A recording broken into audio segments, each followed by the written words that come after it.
La Tronche en live, l'émission de l'esprit critique en direct sur Radio Campus Lorraine, avec Vlad Tapas et Assermandax. Bien le bonsoir, nous sommes dans Bonsoir. La Tronche en live, et ce soir on va parler de panique. Pas de panique! Douglas Adams en fait le message le plus important de son guide du voyageur intergalactique. La panique, c'est la peur sourde, la terreur totale et incompréhensible, inspirée par le dieu Pan, le dieu des mystères.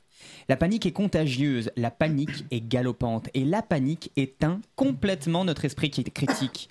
Elle règle notre cerveau en mode survie, et l'empêche d'élaborer la moindre pensée réflexive. Alors, bien sûr, les dangers existent, et la panique peut avoir gardé en vie nos ancêtres quand leurs cousins un peu plus nonchalants passaient l'arme à gauche.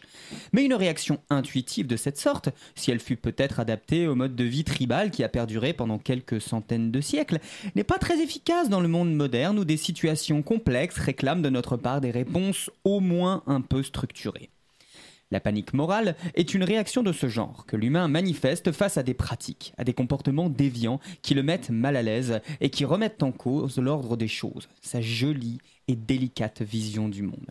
Puisqu'ils se sont attaqués, il faut bien qu'il y ait un agresseur, un coupable, et l'humain raffole de l'idée du bouc émissaire, du coupable désigné contre lequel déchaîner sa frustration et son angoisse. Il n'est pas nécessaire que l'humain se sente réellement menacé, qu'il éprouve de la peur.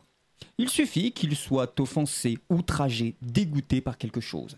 Il suffit qu'il éprouve le besoin de faire disparaître ce qui le dérange. Comme souvent, on n'a pas besoin que quiconque soit à la manœuvre. Le phénomène suit la loi des boules de neige et s'auto-entretient. Il n'est pas nécessaire que quelqu'un ait provoqué la panique, que qui que ce soit l'ait désiré. Mais ceci étant, bien sûr, il est des situations où il est bien pratique d'étreindre l'esprit critique des individus. Des situations où des humains en position de pouvoir vont chercher à attiser la haine des étrangers, l'indignation contre les casseurs, la suspicion contre les grandes industries, etc.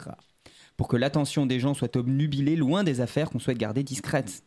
Les manipulations de ce genre existent, c'est indéniable. Mais pour mesurer leur efficacité, il faudrait toutes les repérer, ce qui pose un petit problème d'échantillonnage. Dans le paysage de ces dernières années, on trouve sans peine des exemples de la panique morale et de sa version pugnace et organisée, la croisade morale. C'est la manif pour tous, c'est le soupçon permanent contre les jeux vidéo ou le jeu de rôle, c'est la guerre contre les drogues définie par principe comme la seule stratégie possible. C'est aussi une composante des mouvements d'opinion contre les OGM, le nucléaire, une certaine forme de progrès. Et bien sûr, la logique de la panique morale est parente incestueuse des théories du complot qui n'existent que par l'aversion qu'elles savent susciter envers leurs boucs émissaires particuliers. Nous allons regarder d'un peu plus près ce que ces concepts peuvent nous apprendre sur notre manière de réagir individuellement et collectivement aux idées, aux comportements, aux propositions qui chagrinent notre vision du monde. Et pour cela, nous recevons Clément Charpentier, mathématicien, informaticien et gesticuleur de conférences. Bonsoir Clément. Bonsoir. Bonsoir Clément, comment t'appelles-tu ? Eh bien, je m'appelle Clément. Alors Clément, est-ce qu'en deux mots... Ah oui, je sais, Tu peux m'appeler Sharpie si tu veux. est-ce qu'en deux mots, tu peux nous dire un peu qui tu es, ce que tu fais, et voilà, c'est quoi déjà ton métier ? Alors, je suis docteur en informatique. Je suis à terre, donc enseignant-chercheur précaire à l'IUT Lumière Lyon 2. Attaché temporaire d'enseignement et de recherche. Exactement. Voilà, c'est un beau métier. Attaché très, très temporaire précaire. d'enseignement et de recherche. Voilà, c'est bien les acronymes. Ouais, exactement. À l'IUT Lumière Lyon 2. Je suis également conférencier gesticulant. Voilà, j'ai écrit un spectacle qui s'appelle Tu veux pas faire autre chose de ta vie et qui est une histoire du passage à l'âge adulte sur 3h30. Voilà. Oui, dans la version courte, 3h30. C'est bref Oui, pour parce qu'on passer peut, à l'âge adulte, je trouve. on peut le faire en 3 épisodes d'1 heure et quelques. Voilà, donc voilà, je fais quelques conférences un peu partout aussi d'éducation populaire et je suis également membre d'une association qui s'appelle Polyvalence, qui est une association féministe et libertaire basée à Paris qui collecte et qui diffuse des témoignages de personnes victimes de violences, pas seulement d'ailleurs, mais qui, entre autres, collecte ce genre de choses. On a fait dernièrement un live tweet du démantèlement de la zone sud du bidonville de Calais. Et voilà, on fait des trucs très très différents en fait. C'est pour ça que cet asso s'appelle Polyvalence. Voilà. Ah bah oui, c'est assez logique. Ok, donc tu fais beaucoup de choses. Et pour ta conférence gesticulée, ça se passe où? Alors, je crois que c'est fini pour l'instant. Alors voilà, j'ai pas de date de prévue dans le futur, mais on va en avoir cet été, on va en avoir à la rentrée. Je sais juste pas encore quand et où. S'il y a des gens qui sont intéressés, on a une page Facebook. Ça s'appelle "Tu veux pas faire autre chose de ta vie", et puis je mets au fur et à mesure les détails de ce que je fais. Voilà. D'accord, fort bien. Eh bien, Mandax s'est absenté, donc de manière totalement impromptue et inhabituelle. Je vais faire maître de cérémonie pour ce début de... Ah non, pas du tout, il revient en une fait. chaîne YouTube avec un appareil photo numérique qui décide de s'éteindre absolument quand il veut. Et il a décidé là que carrément il ferait la grève, parce que je pense que ce que tu dis ne l'intéresse pas. Il a tort parce que c'est vachement bien. Mais grâce à votre bienveillance sur Ulule, nous avons pu acheter, pas plus tard que cet après-midi, un nouvel appareil de deuxième qualité appareil supérieure. Et donc, on va pouvoir faire des choses extraordinaires avec plein de plans différents. Voilà, avec des images qui ne couperont pas en plein milieu de la séquence. Je serai plus obligé de faire semblant de tourner dans les vidéos. Je pourrais tourner pour de vrai. Je ne comprends pas ce que Pivoter, aurais-je dû dire. Pivoter. Bon, alors revenons-en au thème de ce soir, donc la panique et la croisade morale. Alors, c'est un concept anthropologique, psychologique. C'est quoi? Sociologique. Après, je ne sais pas s'il est anthropologique ou pas, parce que les Américains n'ont pas les mêmes découpages que nous en termes de sciences sociales. C'est un concept qui a été théorisé par un sociologue donc américain du nom de Stanley Cohen, qui a eu beaucoup d'impact dans la littérature. En gros, Stanley Cohen, il a commencé à travailler sur un événement qui a eu lieu en 1964. Une bagarre sur une plage parfaitement anodine entre deux groupes de jeunes des sous-cultures de l'époque, des jeunes rockers et puis des jeunes mods en Angleterre, pardon. Et surtout sur les réactions médiatiques à cette bagarre qui étaient complètement disproportionnées. C'est devenu très très vite un événement extrêmement important. Les médias commençaient à prophétiser l'avènement d'une vague de violence dans la jeunesse, etc. Donc ça, c'est les années 50, 1964. Voilà. Et donc lui a étudié cet événement et l'a qualifié de panique morale. Il a qualifié de panique morale et a donné une première définition, pas tellement une définition, plutôt une description. Une première description qui est la suivante. Je peux vous la donner extensivement si vous le souhaitez. Tu as des notes? Exactement, j'ai des notes. Je suis préparé. Mon cher Clément. Donc là, je le cite. De temps en temps, il arrive que les sociétés soient en proie à des épisodes de panique morale. Une condition, un incident, une personne ou un groupe de personnes sont brusquement définis comme une menace pour la société, ses valeurs et ses intérêts. Ils sont décrits de façon stylisée et stéréotypée par les médias. Des rédacteurs en chef, des évêques, des politiciens et d'autres personnes bien pensantes montent au créneau pour défendre les valeurs morales. Des experts reconnus émettent un diagnostic et proposent des solutions. Les autorités développent de nouvelles mesures ou plus fréquemment se rabattent sur des mesures existantes. Ensuite, la vague se résorbe et disparaît, ou au contraire prend de l'ampleur. Parfois, l'objet de la panique est plutôt inédit, et parfois il existe depuis longtemps, mais surgit soudain en pleine lumière. Parfois, la panique passe et n'existe plus que dans le folklore et la mémoire collective. D'autres fois, elle a des conséquences plus durables et peut produire des changements dans les lois, les politiques publiques ou même dans la manière dont la société se conçoit. D'accord. Donc ça, c'est la définition... La description qu'on a donnée Cohen. Donc ça, c'est le travail séminal, on va dire. C'est à partir de là qu'on travaille. À partir de là qu'on travaille. Il a décrit les paniques morales comme étant la construction brusque de ce qu'il appelle des folk devils, des démons populaires, des boucs émissaires, on va dire. Devils. On va demander à Vlet Tapas, qui est son grand talent, comment tu prononces folk devils? Oui. Pardon? Folk devils. Folk devils, pourquoi? Merci pour cette prononciation excellente. Ouais. Alors, donc les folk devils, c'est les boucs émissaires. On va dire boucs émissaires. Les boucs émissaires, voilà. Mais ça, c'est un concept qui ne date pas de 64. Hein, on sait depuis longtemps que c'est important les boucs émissaires, non? Complètement. Ouais. Là, c'est juste la première description sociologique de ce que c'est qu'un bouc émissaire. Et Stanley Cohen en donne 3 caractéristiques. La symbolisation. C'est un groupe de personnes, un événement, un incident qui est stéréotypé, qui est folklorisé. Typiquement, les rockers des années 60, c'était ça. On les blousons noirs. Les blousons, exactement. D'accord. Les zonards, tu vois, les blousons noirs. On les symbolise, on les ramène à cette condition-là. La deuxième caractéristique, c'est l'exagération. On part d'une bagarre sur une plage qui n'a... Il n'y a pas eu de blessés, hein, c'est une bagarre sur une plage, la police a dû intervenir, mais il n'y a pas eu de blessés, il y a eu quelques dégradations de matériel et puis c'est tout. Et puis d'un coup, ça devient une espèce d'événement de grande violence. Donc c'est un peu le principe du téléphone arabe où à chaque fois on en rajoute une couche et on a l'impression que... C'est ça, non? Ouais, c'est Ça simplifie. la voix off dans les médias, vous voyez, où elle vous montre quelque chose de parfaitement anodin, mais elle le décrit comme une scène de violence, Ouais. de violence Et là, incroyable. c'est le Pardonnez-moi, drame. il me semblait bien, j'ai eu raison de vérifier, c'est devil, donc folk devil, pas Devil. devil. D'accord. Autant La dire. vérification est que c'est vrai. Je ne prononcerai plus jamais ces deux mots. Folk devil. Devil, voilà. Devil. Et la troisième Repeat caractéristique... after me, pardon, vas-y. La troisième? La troisième, après la symbolisation et l'exagération, c'est la prédiction. C'est-à-dire que non seulement ce qui se passe est incroyable, mais ça va être bientôt suivi de pire. Ah, oui. Tout d'un coup, on commence à dire, là ce n'est que le début, il y a une vague de violence qui va s'abattre sur l'Angleterre, vous allez voir. Donc voilà le bouc émissaire, il est symbolisé, les effets de ces événements sont exagérés, et on prédit qu'il va mener à de grandes catastrophes. Ok. Ces boucs émissaires, ces paniques morales, on en retrouve un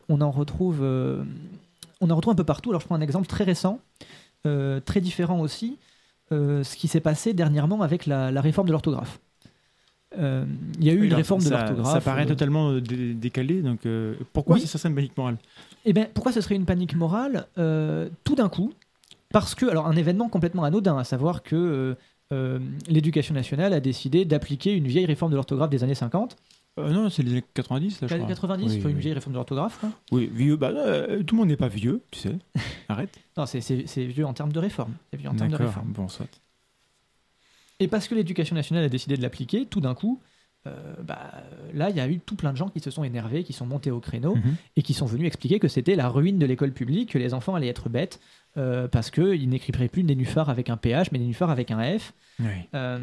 Donc là, on avait une espèce de stéréotype.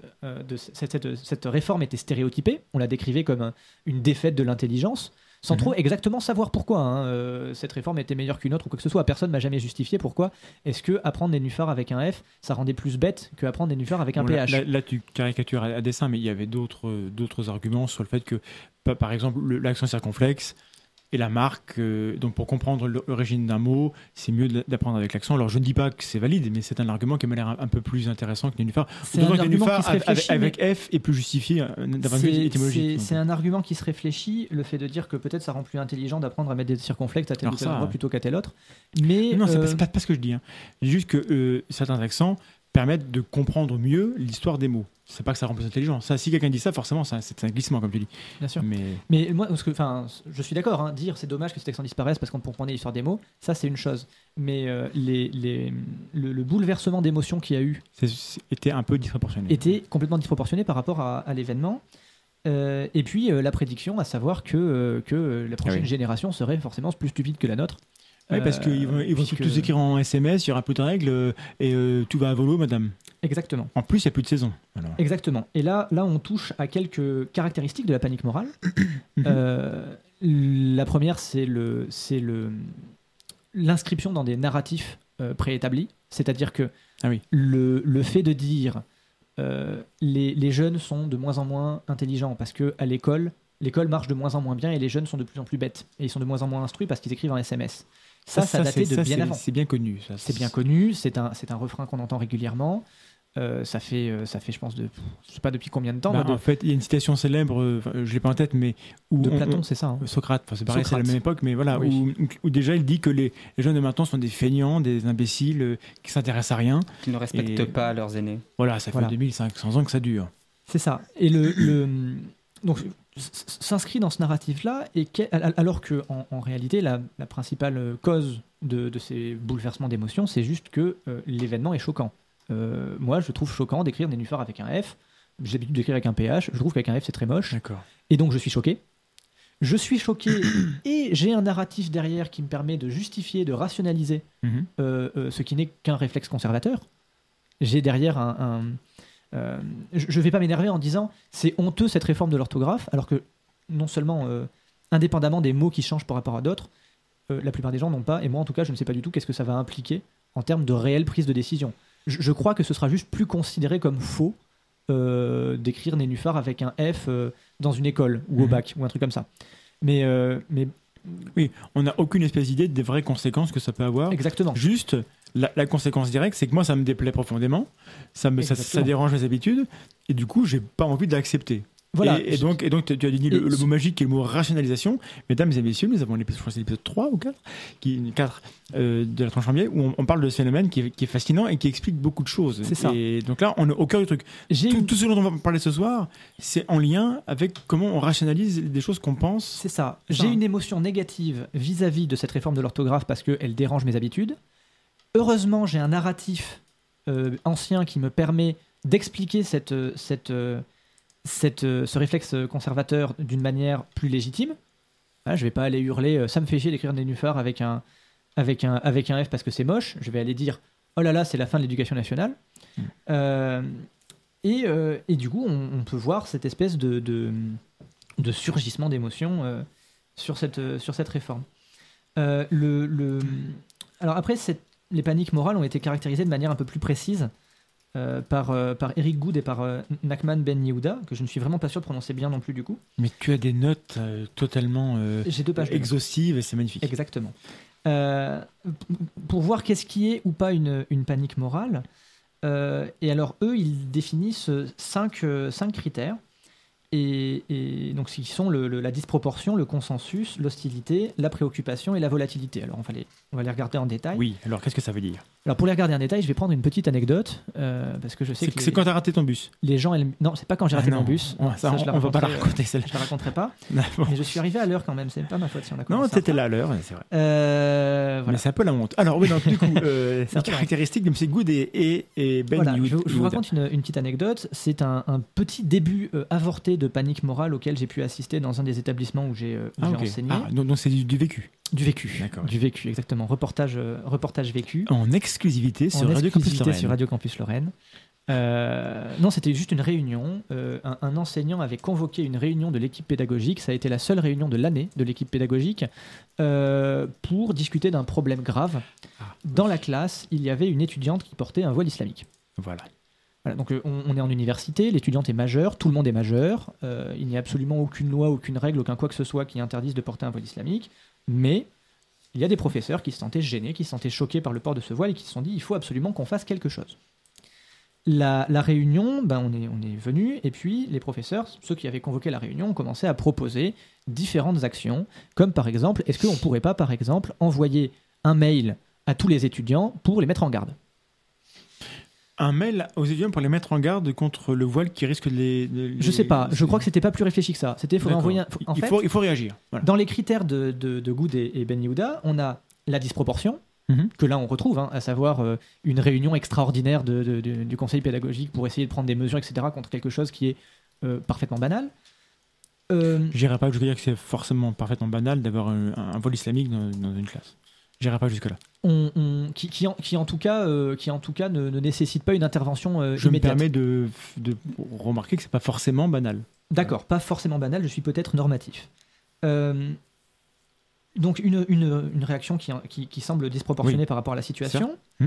L'hostilité marquée au fait que cette personne porte un voile. Et puis la préoccupation. C'est-à-dire qu'ici, il ne s'agit pas seulement de réagir de manière disproportionnée et hostile, il s'agit également de dire il faut absolument qu'on fasse quelque chose. Il faut prévenir. Le fait de ne rien faire, le fait de dire eh ben oui, voilà, il se passe quelque chose qui ne me plaît pas, mais je ne vais rien faire contre ça, n'est pas une option. Il faut qu'on fasse un truc. Est-ce qu'on prévient tout le monde en envoyant des mails? Est-ce qu'on ne la convoque pas à une réunion où, avec 3 enseignants, ça a été vraiment proposé, une réunion avec 3 enseignants pour lui demander pourquoi est-ce qu'elle porte le voile? C'est complètement fou. Donc voilà, tout a été envisagé et donc là, il fallait vraiment réagir. Avec des arguments, on va revenir dessus, mais avec des arguments qui étaient de l'ordre de « mais qu'est-ce qui va se passer ?» Alors de l'ordre de la prédiction. Si on laisse faire, alors qu'est-ce qui se passe si d'autres filles se mettent à faire pareil? Bah oui. Voilà. Et les hommes aussi, si les hommes portaient le voile islamique. Voilà. Alors non, ça inquiétait personne. De l'ordre du stéréotype, de la symbolisation. Mais c'est une idéologie de domination de la femme qui blabla, etc. Et puis une exagération, à savoir, plutôt aussi de la prédiction aussi, du genre, Là, ça n'a pas été dit à cours de cette réunion, mais il y a un discours par rapport à ce genre de situation qui est de l'ordre de mais qu'est-ce qui se passe ensuite si jamais il se radicalise, blabla, attentat, etc. Alors, je m'empresse de préciser que chacun de ces arguments pris indépendamment peut être vrai. C'est pas la question. Oui, voilà, la question n'est pas de savoir si le fait de porter ou non le voile, que cette personne porte ou non le voile, va encourager les autres à le faire. Ce qui est sûr, c'est qu'il y avait cette prédiction de poser. Et puis, ce qui a manqué, hein, on avait l'hostilité, on avait le consensus, on avait la disproportion. On avait la disproportion, l'hostilité, la préoccupation, et il nous manquait un des critères, il nous manquait le consensus, c'est-à-dire que la majorité des enseignants trouvaient que c'était une bonne étudiante et qu'il n'y avait absolument rien à faire. D'accord. Et que peut-être qu'on n'aimait pas le voile islamique, mais c'était pas notre problème. Du coup, il a manqué un ingrédient pour que ça prenne. Pour que ça prenne. Okay. Pour que ça prenne. Et c'est là où on retrouve le 5e ingrédient et qui souvent vient confirmer la disproportion, qui est la volatilité, à savoir que quelques enseignants ont bien embêté cette étudiante un petit peu en allant lui demander individuellement pourquoi est-ce qu'elle portait son voile. Mais globalement, il ne s'est rien passé. Ça a continué, les cours ont continué, elle a eu son diplôme à la fin. C'était parfaitement volatile, ça a été un épisode bref. Encore une fois, je me fais l'avocat non pas du diable, mais quand tu as dit qu'ils sont allés l'embêter, j'étais pas là, peut-être qu'ils l'ont mal fait, mais par principe, demander pourquoi est-ce qu'elle porte ça. Elle était persuadée qu'elle devrait quitter la fac. Comment ? Quand j'en ai parlé, elle était persuadée qu'elle devrait quitter la fac. Donc la manière dont ils l'ont fait, c'était un peu... Elle m'a dit, je préférerais quitter l'université aller dans une autre université que d'arrêter le voile. Il fallait me prévenir avant. Vous m'auriez prévenu avant. Je serais allé dans une autre fac. D'accord. Donc elle était vraiment persuadée qu'elle devrait arrêter ses études ou les faire ailleurs. Donc là, on est vraiment dans le fait d'aller l'embêter, je trouve. Je pense pas avoir utilisé un terme exagéré. Mais c'est bien que tu précises, du coup. Alors, c'est pas. Alors, du coup, on peut mettre ça en parallèle avec moi. Cette discussion, ce moment-là, cette mini panique morale, m'a beaucoup fait penser à ce qui se passait dans les Landes, puisque je viens des Landes, la première fois qu'il y a eu des élèves qui portaient des piercings à l'école. Oui. On retrouvait la même hostilité, avec les mêmes arguments. Hein. Qu'est-ce qui se passe si d'autres se mettent à faire pareil ? Est-ce que c'est pas un petit peu une idéologie, la culture gothique ? Est-ce que c'est pas une idéologie un petit peu malsaine ? Et puis qu'est-ce qui se passe, le satanisme, etc. Et qu'est-ce qui se passe d'idées autour. Hein. Voilà, qu'est-ce qui se passe si elles se mettent à se suicider ? Je vais RT. Voilà. Qu'est-ce qui se passe si elles se mettent à se suicider ? Est-ce que c'est des vraies phrases qui ont été prononcées sur les choses ? C'était le. Alors, vous, hein. Moi, j'étais petit à l'époque, mais c'était un sujet de préoccupation. Oui, bien sûr. C'est le premier pas. Parce que quand les gens se suicident, on sait ce qui se passe. C'est ça, voilà. c'est pas... Comme aujourd'hui, Riz de Charlie Hebdo peut dire que le voile c'est le premier pas vers l'attentat. À l'époque, on savait, tout le monde savait, c'était connu que le piercing était le premier pas vers le suicide. D'accord. Donc ces mini paniques morales sont donc des réflexes conservateurs inscrits dans des narratifs anxiogènes, dans l'idée du voile islamique dans l'idée de manière générale de l'islam comme danger, ou dans l'idée de la culture gothique comme danger, et puis qui d'un coup, à l'occasion d'un événement déclencheur, viennent s'enflammer. Et du coup, moi, j'ai quand même besoin de préciser pourquoi est-ce qu'on qualifie ça de morale ? Donc c'est pas dans le plan de ce qu'on a fait, mais du coup, on a vu pas mal d'exemples, je pense, qui illustrent bien les différents ingrédients dans différents contextes. Donc on voit bien qu'il n'y a pas un contexte coloré particulièrement, ça peut toucher à plein de choses. Mais du coup, en quoi, au-delà des ingrédients, pourquoi est-ce qu'on parle de panique morale ? Alors, parce que le danger ici n'est pas un danger physique, n'est pas un danger matériel, c'est avant tout un danger pour les mœurs. Oui, mais je me fais le vocabulaire parce que vas-y. Tu as raison, mais on pourrait considérer que si le voile c'est le premier pas vers un attentat, il y a une peur physique. Si on considère que le piercing c'est le premier pas vers le suicide, il y a une peur physique pour enlever des gens. Donc ça pourrait aussi être une peur d'événements qui sont en soi des éléments. Alors d'autres types de dangers peuvent être mobilisés, mais ici il ne s'agit pas de prévenir un attentat. C'est-à-dire que si jamais vraiment on pense que cette personne a plus de chances qu'un autre de commettre un attentat, le fait de lui interdire de porter le voile ne va absolument pas l'en empêcher. Oui.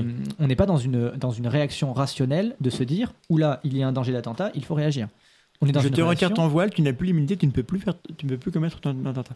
Exactement. Voilà, l'idée, c'est plus dans la contagion des idées. De Voilà, lutter c'est contre une contagion des idées. de lutter contre une pratique culturelle D'accord. au nom de la morale. Ok. Donc, Au la nom morale, au nom c'est- d'une certaine éthique. La morale, dans ce cas-là, c'est plus de l'ordre du discours construit qui va prendre un angle moral. C'est ça. D'accord. Comme on va retrouver par exemple voilà l'idée que le piercing ou le voile est lié à la domination de la femme slash le gothique et le satanisme. Penser lutter contre la domination féminine dans les familles musulmanes en luttant contre le voile, ça relève de la pensée magique. C'est pas parce que tout d'un coup elle n'a plus le droit de mettre son voile que magiquement elle est émancipée. C'est pas comme ça que fonctionnent les choses et on n'est Oui. pas du coup on n'est pas dans Enfin, on va pas passer la soirée à parler du voile, mais Non, bien sûr.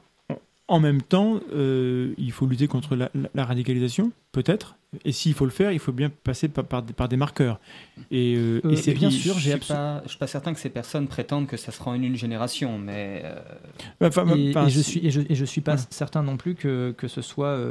Enfin, il ne s'agit pas ici d'une réflexion tactique sur comment C'est lutter ça, contre voilà, la radicalisation. Il Voilà. s'agit d'une réaction épidermique et émotionnelle Donc, au-delà, sur il faut faire quelque chose parce qu'il y a ça. Au-delà de la valeur des arguments, ce qui est intéressant, c'est de voir qu'ils sont mobilisés sans vraiment être réfléchis. C'est ça, c'est une ça. mobilisation qui n'est pas réfléchie et qui est émotionnelle sur un événement qui d'un coup choque nos perceptions et nos habitudes. D'accord. Alors, il y a une autre panique morale qui est très célèbre. Oui. Euh, C'est une ville que je connais bien. Voilà, parce que tu sais à l'avance ce que je vais dire. Je vais parler de la rumeur d'Orléans, rumeur d'Orléans de 69. Alors pour le coup, il s'agit d'un vrai danger physique, même si on parle de panique morale. Mais tu vas voir pourquoi. La rumeur d'Orléans de 69, c'est tout d'un coup.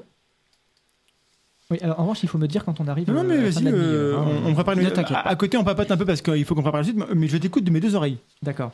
La rumeur d'Orléans, voilà, l'idée, ça a été une rumeur qui s'est lancée à Orléans en 69 et pendant un mois à peu près en avril, les gens se sont répété l'idée que dans un certain nombre de magasins juifs, les femmes qui venaient essayer des sous-vêtements, puisque c'est des magasins de lingerie, étaient endormies avec des petites aiguilles avec du somnifère, droguées et envoyées dans des réseaux de prostitution clandestins, dits de traite des blanches. Il y a eu des manifestations devant les magasins, des gens venaient cracher sur les vitrines. Le fait que la police et les autorités interviennent en disant mais non, mais enfin, bon, déjà il n'y a pas de disparition de recensés, et puis il n'y a aucune raison de penser que c'est quelque chose qui arrive, et absolument toutes les enquêtes qui ont été menées ont abouti au fait que ce n'est pas quelque chose qui existe. N'empêchez pas la population de croire ce fait comme vrai, au contraire, renforcez son idée que le tout était caché par les autorités puisqu'il s'agit d'un complot. Et on parlera plus tard du lien entre panique morale et complotisme. Et puis, biais de confirmation et compagnie. Biais de confirmation, etc. Le nombre de victimes présumées augmentait au fur et à mesure, du temps. Et puis cette rumeur a disparu. Voilà. Ça a lassé les gens, ça a occupé les médias pendant un temps, la presse locale, les gens ont fait des manifestations, craché sur les vitrines, et puis comme manifestement il ne se passait rien, on est passé à autre chose. D'accord. Alors ici, on parle de panique morale, et là tu vas me dire, mais pourquoi? Puisque le risque d'enlèvement, mais c'est pas un risque moral. Pourquoi Puisque ici, on ne parle pas de risque pour les mœurs, on parle de risque pour les femmes de se faire enlever. Alors là, on prend un biais un petit peu différent. C'est que c'est pas une panique basée sur des événements qui ont eu lieu. Tous les éléments matériels que nous avons nous indiquent qu'il n'y a pas d'enlèvement, il n'y a pas de jeune fille qui est portée disparue. Toutes les personnes qui travaillaient un petit peu au contact des réseaux de prostitution de l'époque disaient mais c'est complètement crétin de faire ça. S'il y avait des maisons closes à l'époque, en général, c'est complètement crétin de recruter des femmes enlevées à Orléans dans des magasins juifs. Mais il y a des histoires complètement absurdes avec des pyramides et des Atlantes, et malgré tout, les gens y croient. Voilà. C'est ça qui est étonnant. On est d'accord. Mais ça marche quand même. Alors, est-ce qu'on a on sait pourquoi ça se diffuse? Alors, c'est compliqué. C'est compliqué. Bon, On a allez, une en 2 théorie- minutes avant la pause musicale, allez. Ok, En on 2 a, minutes. on a une théorie qui est de dire que c'est une réaction à une inquiétude de la population Mhm. vis-à-vis de l'émancipation grandissante des femmes, D'accord. puisqu'il s'agit de magasins de lingerie, et que face à cette émancipation, cette inquiétude qui ne peut pas se manifester de manière raisonnée, on ne peut pas dire je veux pas que les femmes soient plus Oui, émancipées. c'est embêtant. Enfin, si, on pouvait le dire, mais à l'époque, mais même à l'époque, ils se rendaient peut-être compte que c'était pas suffisant. c'était pas suffisant. Ici, ces magasins étaient le symbole de l'émancipation féminine. La prostitution était le symbole des dangers de cette émancipation aux yeux de ceux qui y voyaient un danger. Et du coup, le symbole a été pris pour la chose. Et cette panique s'est enflammée. Alors, c'est une des théories. On ne sait pas du tout si c'est le cas, mais c'est la plus crédible. Ce qu'elle permet de marquer, et puis là, après, du coup, on pourra Voilà, passer on à conclut. la pause, Ouais. c'est l'aspect très fantasmatique de cette C'est marrant, panique. ça, ouais, en effet. C'est-à-dire que l'idée de jeunes filles de bonne famille qui se font enlever dans des cabines d'essayage pour être envoyées comme prostituées, Ça ressemble à un scénario de film porno. ça ressemble à un scénario de. C'est un de côté film porno. excitant pour plein de gens. Ouais. C'est ça peut avoir un côté excitant dans la dénonciation. On peut être excité par quelque chose qu'on dénonce. Et ce mélange entre rejet, dégoût et une forme de fascination qu'on ne peut pas s'empêcher d'avoir.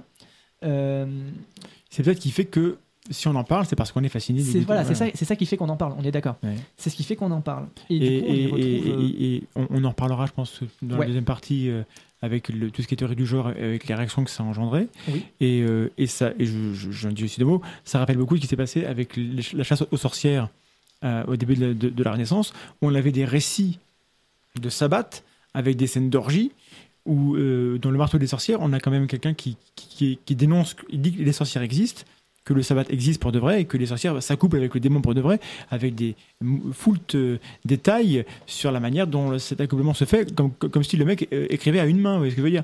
C'est assez terrifiant. Des détails qui ne peuvent sortir que de l'imagination de la personne qui l'écrit ou Voilà. de l'imagination de la personne qui a écrit ça avant, puisque ce n'est pas existé, ça a bien sorti. Puisque ça n'existe pas, il fallait bien qu'il ait envie que ça existe au moins sur le papier. C'est ça. Et Et ça, c'est ce que Jason Bivins, qui est un sociologue américain, appelle The Erotics of Fear. Je pense que tu le prononceras mieux que moi.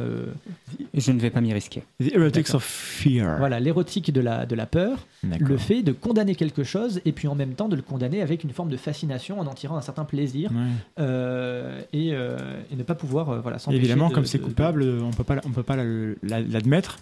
Et ça rappelle peut-être ce qui s'est passé tristement à Orlando avec cet homme qui va massacrer. Je sais pas. Enfin, en termes de ressort psychologique, on a quand même quelqu'un qui visiblement avait une homosexualité refoulée. Il est allé tuer des homos, et donc pour lui c'était le mal. Et en même temps, il était fasciné par le truc. Alors pour moi, ça a rien à C'est voir différent, dans le d'accord. sens où là, c'est plus.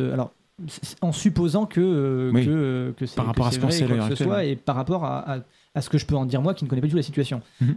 J'ai plutôt l'impression que c'est la pratique qu'avait cette personne qu'elle jugeait néfaste, Mhm.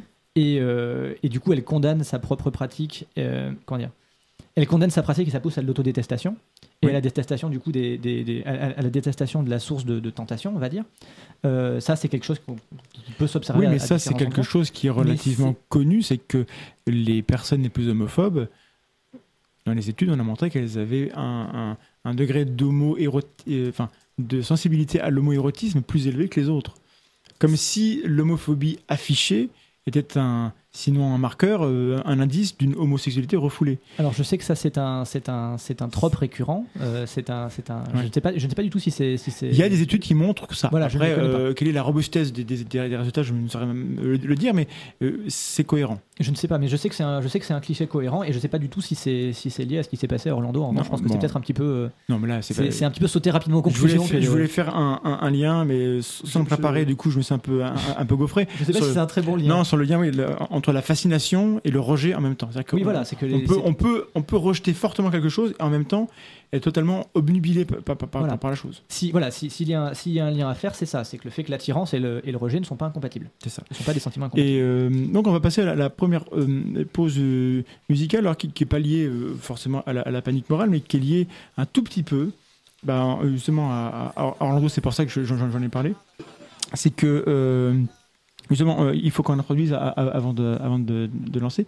C'est le problème qu'à un moment donné, il faut critiquer toutes les idées.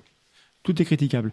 Et il ne faut pas se crisper et défendre toutes les religions au prétexte que les religions peuvent être en partie responsables du passage à l'acte ou de la construction mentale des gens qui vont produire des actes comme ça. Alors on dit pas. Tiens, décidément. Ouais, je dis mais parce que on nous accuse de beaucoup de choses et donc on n'est pas forcément obnubilé par l'islam et c'est pour ça qu'on va passer une chanson de Tim Minchin qui s'appelle The Pop Song. Vous allez voir, c'est très très rafraîchissant en termes d'irrespect nécessaire.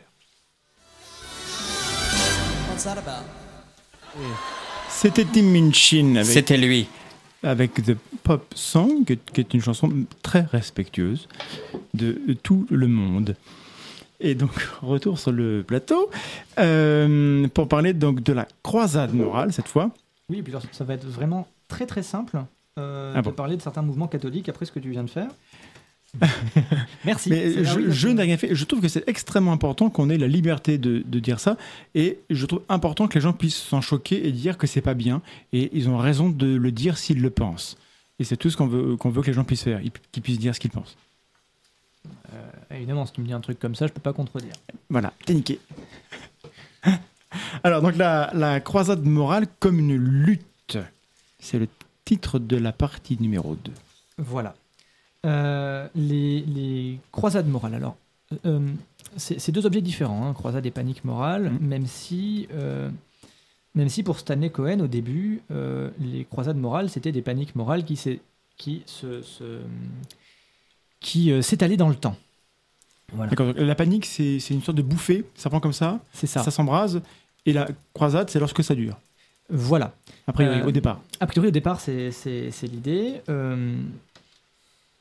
Bon, en pratique, les croisades morales, c'est pas exactement ça. Ça va être des mouvements qui vont être en fait des formes de mobilisation, donc qui vont ressembler à n'importe quel mouvement politique, des mobilisations qui ressemblent un petit peu.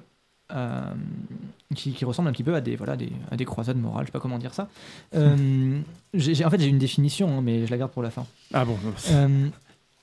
Bon, prenons un exemple connu. Hein, prenons un exemple connu. Prenons une panique morale. Voilà, prenons une panique morale, celle qu'il y a eu il y a quelques temps avec les ABC de l'égalité et la théorie du genre. Voilà, ça c'est une panique morale Entre guillemets. Théorie du genre entre guillemets. Théorie du genre entre guillemets. Voilà. Ouais. Donc pour ceux qui n'ont pas suivi, Qui ont hiberné pendant quelques mois, il y a un an, 2 ans. C'était en 2014, quelques temps après la loi sur le mariage pour tous. Voilà-t-il pas que des gens soudain s'inquiètent du fait qu'on enseigne la théorie du genre dans les collèges. Théorie du genre qu'ils ont bien du mal à définir d'ailleurs, on ne sait pas trop ce que c'est, mais visiblement ça aurait un lien avec la promotion de l'homosexualité et l'apprentissage de la masturbation. Oui, parce qu'il faut toujours apprendre aux enfants à être homo ou à se masturber, c'est connu. Voilà. Oui. Pourquoi tu exclus ou les deux Ou les deux. Voilà, c'est bien connu que c'est ce que propose Najat Vallaud-Belkacem pour l'éducation nationale. Et c'est grave. Hein. C'est très grave. Il y a des parents qui finissent par retirer leur enfant de l'école, les fameuses JRE, journées de retrait de l'école, organisées par Farida Belgoul, oui. C'est ça, qui est une militante qui ne l'est plus, mais qui était proche d'Alain Soral à une époque, et qui, a plus longtemps encore que ça, faisait partie de la Marche des Beurs pour la libération et l'égalité. Je crois que je me trompe sur le nom, mais Marche des Beurs, je suis sûr que c'est bon. Et puis qui a tourné conservatrice.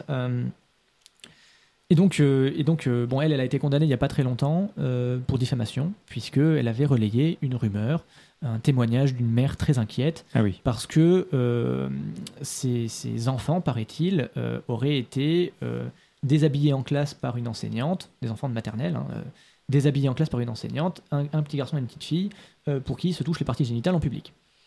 Voilà. Donc, comme cet événement n'a visiblement pas eu lieu, ou alors tout le monde l'a oublié, mais aucun enfant ne rapporte ça, comme cet événement n'a visiblement pas eu lieu, il y a eu un procès pendant lequel, globalement, alors elle-même, elle qui avait répandu la rumeur, ne contestait pas l'inexistence de ce fait, mais le procès tournait surtout à quel point elles étaient responsables d'avoir partagé la rumeur. D'accord. Sachant que, là encore, ces journées de retrait de l'école, on retrouve la fameuse érotique de la peur. Oui. Puisque c'est sorti de l'idée de quelqu'un, c'est sorti de l'imagination de quelqu'un. Il a bien fallu que quelqu'un raconte cette histoire d'une maîtresse qui déshabille un petit garçon de fille pour qu'il se touche. Voilà, à un moment sort donné, d'un cerveau. C'est sorti de quelque chose. Il y a quelqu'un qui a sorti ça, on ne sait pas trop d'où ça sort, on ne sait pas trop dans quel milieu culturel ce genre de rumeurs se propage, mais on sent que ça marche. D'autant que c'est des histoires qui ne sont pas si nouvelles. Puisque il y a quelques décennies, au passage à l'école mixte. Ah oui. Oui, parce qu'on est passé, il y avait des petits garçons d'un côté, des petites filles de l'autre, et puis après on a fait la mixité à l'école. Mixité qui a été faite par la gauche. C'est là que la France a commencé à partir à volo, on a commencé à mélanger les genres. Oui. Là, tu plaisantes, c'est la Révolution française. Déjà, tristesse. Déjà. Le jour où on a laissé un Bourbon sur le trône. Donc, je vais rallumer le bouton ironie pour que tout le monde s'en rende compte. Non, donc, à l'époque de la mixité, voilà, la mixité à l'école, il y avait, donc c'était la gauche et les féministes qui avaient poussé sur ça. Et puis déjà, il y avait des prêtres, des évêques, des gens bien informés, des auteurs. Ne t'en prends pas à la religion, s'il te plaît. C'est pas ma faute s'ils étaient prêtres ou évêques. Des gens qui étaient... ils faisaient ça sur leur temps libre. Certainement. Chacun ses hobbies. Des auteurs dans des journaux de droite qui venaient expliquer que c'était le début de la fin et que c'était une entreprise, alors là c'est important, une entreprise de déchristianisation de la France, de lutte contre les valeurs morales, de corruption de la jeunesse. Et on retrouvait également les délires en mode... Alors j'avais vu passer un tract qui expliquait que ça allait mener à l'apprentissage de la masturbation à l'école avec exercice pratique sur pièces mécaniques articulées. Donc ça c'est une phrase tirée des documents de l'époque, c'est en 1900 combien ? Alors j'ai plus du tout les dates, c'est les années 20, 30 la mixité à l'école, eh bien écoutez, 40, cherchez sur Wikipédia, mixité, M-I-X-I-T-E. Wikipédia est une bonne ressource. Voilà, ça peut s'écrire mixité avec un E selon que c'est la top ou le rat, mais... Il fallait qu'il la fasse. Hein. Oui, je suis obligé. Voilà, bon. Mais voilà, donc je vous conseille d'aller chercher, je ne sais plus tout, est-ce que ça se... En tout cas, on avait des propos extrêmement... on reprend les ingrédients, donc c'était disproportionné, vous verrez ce qui va se passer après. Disproportionné, la prédiction, le consensus au moins au sein des groupes qui répandaient ces idées-là, voilà. La folklorisation, le stéréotypage. Oui, avec une histoire, un narratif. Voilà, de la déchristianisation, blabla, de la corruption des mœurs. Aux États-Unis, ils sont convaincus qu'il y a une guerre contre Noël, The War on Christmas. Oui, voilà. C'est pareil, c'est tout un fantasme on est parce qu'on adore être les victimes. Hein. Voilà, c'est ça, le grand remplacement. Ah oui, bien. L'exagération, la prédiction, etc. Et donc, ces paniques morales surgissent bien au sein de narratifs déjà existants, au sein de campagnes déjà existantes des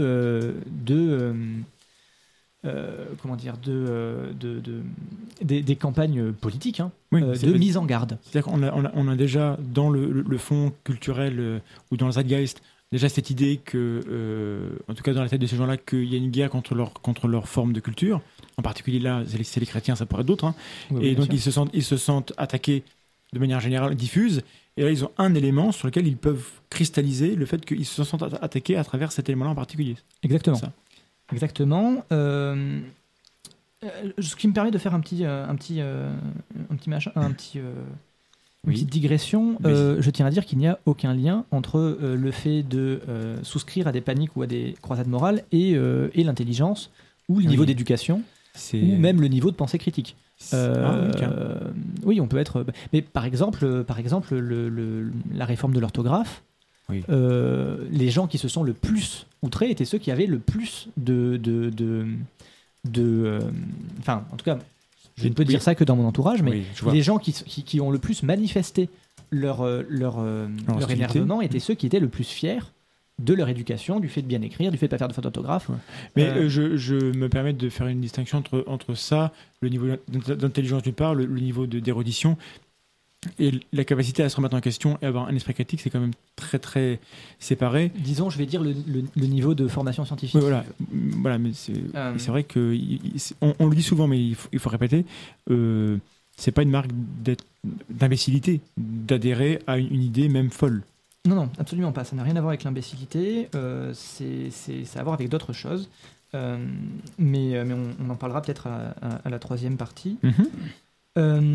La rumeur d'Orléans, de la même manière, s'inscrivait dans des narratifs qui existaient préalablement, les narratifs qui avaient été établis par les mouvements abolitionnistes, donc qui voulaient lutter et abolir la prostitution en France, en Europe en fait, qui étaient des mouvements à cette époque-là principalement issus des milieux protestants et conservateurs, et puis qui avaient utilisé beaucoup l'idée de la traite des Blanches, l'inquiétude envers la traite des Blanches. Donc la traite des Blanches, c'est l'idée selon laquelle, alors qui n'a jamais été confirmée par quoi que ce soit de sérieux comme source, mais l'idée selon laquelle il existait des réseaux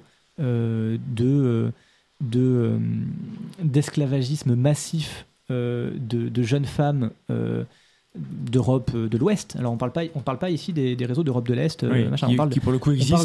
Quand on disait traite des Blanches, on parlait des Françaises ou des Anglaises enlevées dans des cabines d'essayage, et puis qui contre leur gré étaient contraintes de se prostituer ailleurs en Europe.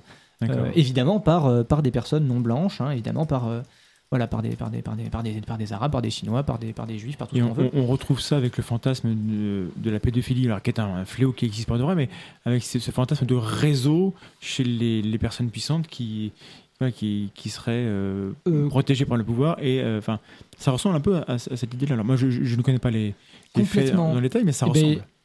Avec cette idée que c'est un élément, je crois que tu vas en parler, qui est toujours une victime à protéger. Voilà, qui est toujours une victime. En fait, les paniques morales, les croisades morales, donc là j'ai parlé de la théorie du genre. Globalement, la croisade morale ici, c'est la croisade morale contre l'éducation, ce que je vais appeler l'éducation de gauche. C'est-à-dire le déconstructionnisme en quelque sorte. La déconstruction notamment des genre. Différences de genre.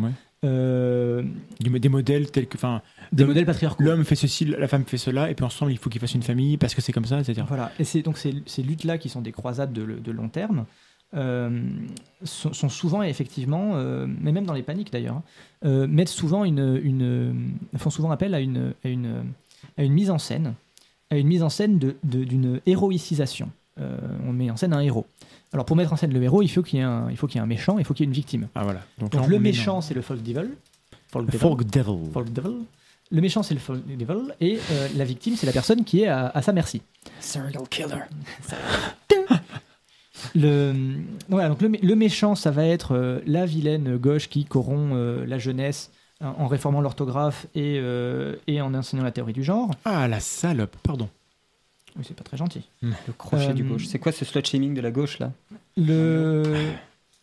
Le méchant, ça va être le sataniste, ça va être le musulman radicalisé qui force sa femme à porter un voile, ça va être les mods et les rockers, ça va être le magasinier juif qui kidnappe des jeunes filles.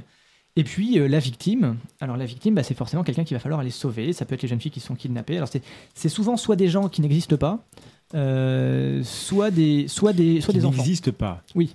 Des jeunes filles qui sont kidnappées par définition et on les voit plus. Ils sont plus là. Soit des gens qui, c'est souvent des gens qui ne peuvent pas s'exprimer, puisque le but est de venir les sauver. Et puis de parler pour elles, c'est beaucoup plus facile d'avoir le contrôle sur ce qu'on dit si la personne qui est victime ne peut pas parler. Faut qu'elle reste à leur place de victime. Voilà. Donc des gens qui peuvent pas s'exprimer. Par exemple, ce racisme, c'est à l'époque parler pour les raciser à leur place. Oui, même si là je sais pas si on est vraiment dans la croisade morale, mais ça peut se réfléchir. Mais oui, il y a ça. C'est un contexte différent, mais bien sûr. Et donc souvent c'est des enfants. Voilà. Oui, souvent protéger c'est des enfants. Mais ça, c'est à chaque fois qu'il y a un réflexe conservateur, souvent l'explication c'est pour les enfants. Que vont faire les enfants ? Voilà. Je n'ai pas envie que des homosexuels s'embrassent dans la rue parce que comment je vais expliquer ça à mes enfants ? Que vont faire les enfants ? Alors c'est une vraie phrase que j'ai vraiment lue moi aussi comme toi. Voilà. Mais c'est courant, c'est des vraies choses qu'on lit et qu'on entend. C'est courant ça. Moi j'ai même lu, mais comment je vais expliquer ça à ma grand-mère ? Sans déconner. Nouveau ça, le coup de la grand-mère. Moi je connaissais les enfants. Voilà, donc pareil, l'école, la théorie du genre, on va corrompre les enfants, on va corrompre la jeunesse, etc. Donc l'enfant est une victime de choix, et ça va permettre eh bien, aux croisés d'avoir une véritable posture de héros. Cette posture-là, donc cette posture dans les en fait, j'aurais aimé dissocier deux choses qui étaient cette mise en scène, et puis à côté de ça un véritable calcul politique, puisque dans la lutte contre la théorie du genre, dans la lutte pour l'abolition de la prostitution, il y a aussi des objectifs politiques à terme. Il y a à la fois une mise en scène en tant que héros et des objectifs politiques. La mise en scène en tant que héros, on va en parler dans la partie d'après. Tout est très très structuré. Je structure cette vachement. émission, c'est lui qui l'a écrit, c'est quasiment l'émission. Donc voilà, vas-y. Moi, je te passe la parole. Hein, vas-y. Je reprends une croisade morale connue, hein, qu'on connaît très très bien, c'est les croisades morales pour la moralité dans les médias. C'est bien. La moralité, je suis pour. Oui, la moralité pour les médias. En gros, pour le contrôle des bandes dessinées violentes, des jeux vidéo violents, oui. De tout. Parce que Ken le survivant, c'est dangereux, ça a fait des générations d'enfants complètement martyrisés. Oui, après, il passe des chansons genre Fuck the Pop, voilà, c'est dangereux. Il y a des conséquences, t'as vu ? Il y a des conséquences. Alors, ce qui est assez amusant, c'est que on retrouve les mêmes personnes derrière ces croisades-là, par exemple. Ah oui. Si je prends la Ligue française pour le relèvement de la moralité publique, voilà, donc ça, elle a existé, elle a été créée en 1883, c'était l'organisation la plus active dans la lutte contre les bandes dessinées. Donc, le redressement de quoi, attends, redis-moi ? Le relèvement de la moralité publique. Le relèvement de la moralité, ça fleure bon les années... Voilà. Wow. Donc elle a été créée par des militants protestants qui s'étaient engagés dans le combat contre la réglementation de la prostitution, donc des abolitionnistes, et puis ils ont élargi leur activité à la lutte contre la pornographie, l'alcoolisme, la délinquance juvénile, etc. etc. et aussi la lutte contre les bandes dessinées. Les bandes dessinées américaines notamment, qui sont vraiment très dangereuses. C'est très lié tout ça. Voilà. Ouais. Comme par exemple on peut voir aujourd'hui, alors peut-être plus récemment, on a l'association Famille de France, dont on sait qu'elle nous a cassé les noix sur le jeu de rôle à une époque, dont aujourd'hui maintenant elle lutte contre le mariage pour tous. Voilà, ces croisades morales conservatrices viennent des mêmes personnes. Il y aura d'autres croisades morales. Et leur sociologie à eux, c'est des gens qui sont situés. C'est plus c'est diffus plus divers qu'on pourrait le penser. D'accord. Plus divers qu'on pourrait le penser. Il y a des théories selon quoi ce sont des gens qui étaient dans une position sociale, matérielle importante à une époque, qui l'ont perdue et qui cherchent à conserver au moins leur capital culturel. D'accord. En défendant la valeur de leur culture ou de leur mode de vie. La valeur qu'ils croient avoir dans ça. Voilà, il y a des théories qui disent qu'au contraire, ce sont des méthodes de distinction. C'est-à-dire que pour des gens des classes populaires plutôt aisées, les gens les plus aisés des classes populaires ou pour la petite bourgeoisie, ça fait bien de dire qu'on est contre la prostitution. En gros, ça peut être des gens qui sont en train de monter ou en train de descendre, et qui veulent se distinguer de... Voilà, mais ce sont des... Alors voilà, il y a ces explications qui ont été formulées et aucune d'entre elles ne semble correspondre à l'ensemble de ces mouvements. Oui, c'est pas totalement convaincant. Okay. C'est pas totalement convaincant, même si c'est pas complètement faux non plus. C'est des événements qui... C'est important. Il y a souvent beaucoup de causes pour expliquer des phénomènes aussi complexes, et quand quelqu'un vient vous dire qu'il a la réponse unique et qu'il a tout expliqué, il faut certainement en douter. C'est ça. Mais toujours est-il que voilà, là on est dans la tentative de maintien d'une hégémonie culturelle. Donc ça, c'est les paniques morales, on va dire, conservatrices. Est-ce qu'il y a des paniques morales qui ne sont pas conservatrices ? Et ça, on en parle tout à la fin, mais je vais y répondre. J'ai pas bien lu tout en détail. Oui, c'est vrai. Oui, je peux y répondre maintenant. Oui, c'est vrai, t'as raison, le côté... Mais, oui, non, restons sur le... Utilisons ça comme un teaser pour ceux qui n'auraient pas envie de rester jusqu'à la fin. À la fin, pour vous dire, la troisième partie, la croisade morale comme un jeu, mais le jeu au sens extrêmement large, et ça va être un peu surprenant. Donc, n'hésitez pas à rester, parce qu'il y a des trucs... voilà. Restons sur tout ce qui est normatif. La troisième partie va vous étonner. Putain. Bonjour, bienvenue dans la tronche un peu technique. En fait, dans ces croisades morales, on y retrouve des objectifs politiques. Par exemple, dans les luttes contre la bande dessinée, on y retrouvait à la fois des bandes dessinées américaines, on retrouvait à la fois des dessinateurs français, qui avaient des raisons matérielles de lutter contre la concurrence étrangère. Ah oui, d'accord. On avait des communistes qui avaient des raisons géopolitiques de lutter contre la culture américaine. D'accord, ouais. Et puis on avait des mouvements protestants conservateurs qui avaient des raisons, on va dire, culturelles, morales, C'est marrant, de lutter contre la violence. Enfin, je fais une petite parenthèse. De voir ces gens de raisons très, très différents qui habituellement pourraient, entre les familles de France et les communistes, pourraient se foutre sur la tête, finalement se rassemblent pour un projet commun. C'est comme, moi, ça me rappelle... Contre un ennemi commun. Un ennemi commun, je dis. Mais ça me rappelle cette belle image qu'on a vue en France, où on a vu défiler des catholiques, des juifs, des musulmans, tous rassemblés dans l'amour, tous pour empêcher les pédés de se marier. Voilà. Enfin, ils étaient tous réunis, c'était beau, pour que ces sales homos ne puissent pas se marier. Et je trouve que c'est beau de voir qu'on est capable de se réunir pour des choses comme ça. Voilà. C'était le quart d'heure de la beauté. T'es bouffeur de curé aujourd'hui, je trouve. Il se trouve que... c'est souvent... Non, mais... Dans la tronche en live, on n'a pas souvent des thèmes qui collent à ce point à la panique et la croisade morale. Il se trouve que c'est très très très très lié, pas que, mais aux valeurs et au mode d'expression et de diffusion des idées religieuses. Enfin, c'est comme ça. Alors, ce qui va permettre les paniques morales, du coup, c'est que ces croisades vont être prêtes à utiliser n'importe quel type d'argument, puisqu'elles vont rassembler n'importe quel type d'acteurs.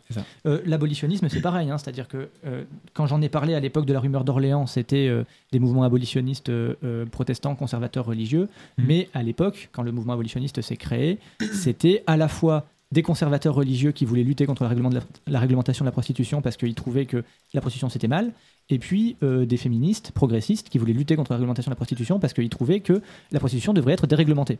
Voilà. Ah oui, c'est vraiment totalement grand écart.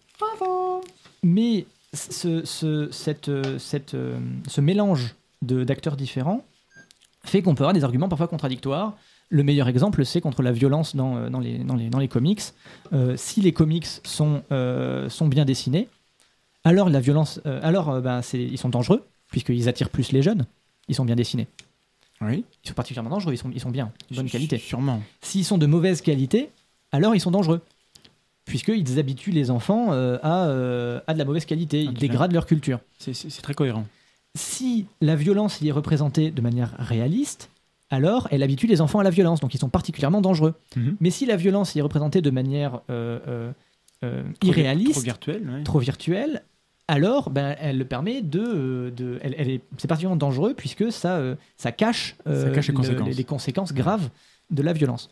Pile je gagne, face tu perds. Oui, exactement. Ouais. Ce genre d'arguments contradictoires, d'exagération, de prédiction montre qu'on est ici dans une hostilité pure. Et pas dans une véritable inquiétude pour les enfants, mais juste une envie de contrôle et une inquiétude par rapport à ça. Ok. Ça montre bien que, pour revenir un peu au départ, ce qui est important de comprendre, c'est que il n'y a pas besoin qu'il y ait un stratège à la tête de ça. Non, pas du tout. C'est vraiment l'agrégation de réactions, on va dire, émotionnelles, un peu, en général, conservatrices, souvent, et qui cherchent à se donner une raison, d'avoir raison de penser comme ils pensent. Voilà. Ça ressemble à ça. Après, moi, j'ai pas lu dans le détail tous les écrits sur cette question-là. On n'est pas très loin de ça, au moins pour les croisades morales dont j'ai parlé jusqu'à maintenant. Voilà, c'est ça. Dans les croisades dont j'ai parlé jusqu'à maintenant. Qu'en est-il des différentes croisades sur pain au chocolat et chocolatine ? C'est une excellente question et je pense que ça pourrait presque être une croisade morale. N'est-ce pas ? Après, il y a beaucoup de jeux dans l'affaire. Il y a deux dernières choses dont je voudrais parler sur ces croisades-là.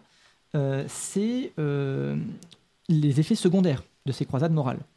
Quand on montre une certaine hostilité à tel ou tel objet ou tel groupe de personnes ou telle pratique et qu'on est prêt à utiliser n'importe quel argument, aussi exagéré soit-il, et aussi contradictoire puisse-t-il être, pour les critiquer, il y a des conséquences imprévues. Les paniques morales, par exemple, sont des conséquences imprévues de ces croisades morales. Les groupements abolitionnistes conservateurs ne s'attendaient sans doute pas à ce que la kidnapping de jeunes filles soit reprochée à des magasins juifs et que ça s'exprime de manière antisémite. Cette flambée là n'était probablement pas prévue. Y compris ces paniques morales peuvent échapper complètement à ceux qui en ont placé les jalons. Puisqu'on sait que cette idée de traite des blanches par les juifs, c'est ensuite qu'on voyait en 69, hein, ça existait avant, ça a été posé avant, et surtout ça a été récupéré politiquement, notamment par Hitler, qui en a joué pour... Je sais pas qui c'est, je connais pas. C'était un type pas très grand, et il avait utilisé cet argument-là antisémite pour ses... D'accord. Ouais, donc ça peut aller très loin, quoi. Voilà, ça peut aller à très force loin. d'utiliser des arguments tout pourris pour justifier vos idées, bah vous mettez dans la tête des gens tout un argumentaire qui va être leur fond culturel. Et à force d'entendre des choses, on se dit, depuis le temps que je les entends, ça doit être vrai. Et derrière, c'est utilisé pour autre chose. Donc voilà, il y a des conséquences dans cette idée-là. Alors plus récemment et avec des conséquences bien moins vastes, il y a eu la récupération encore des discours sur la prostitution des abolitionnistes quand Nicolas Sarkozy a fait passer sa loi sur le racolage passif, loi auquel les associations abolitionnistes sont opposées. Hein. Mais ils ont Sarkozy a repris le discours abolitionniste, a repris sa définition de la prostitution pour faire passer cette loi-là contre leur volonté.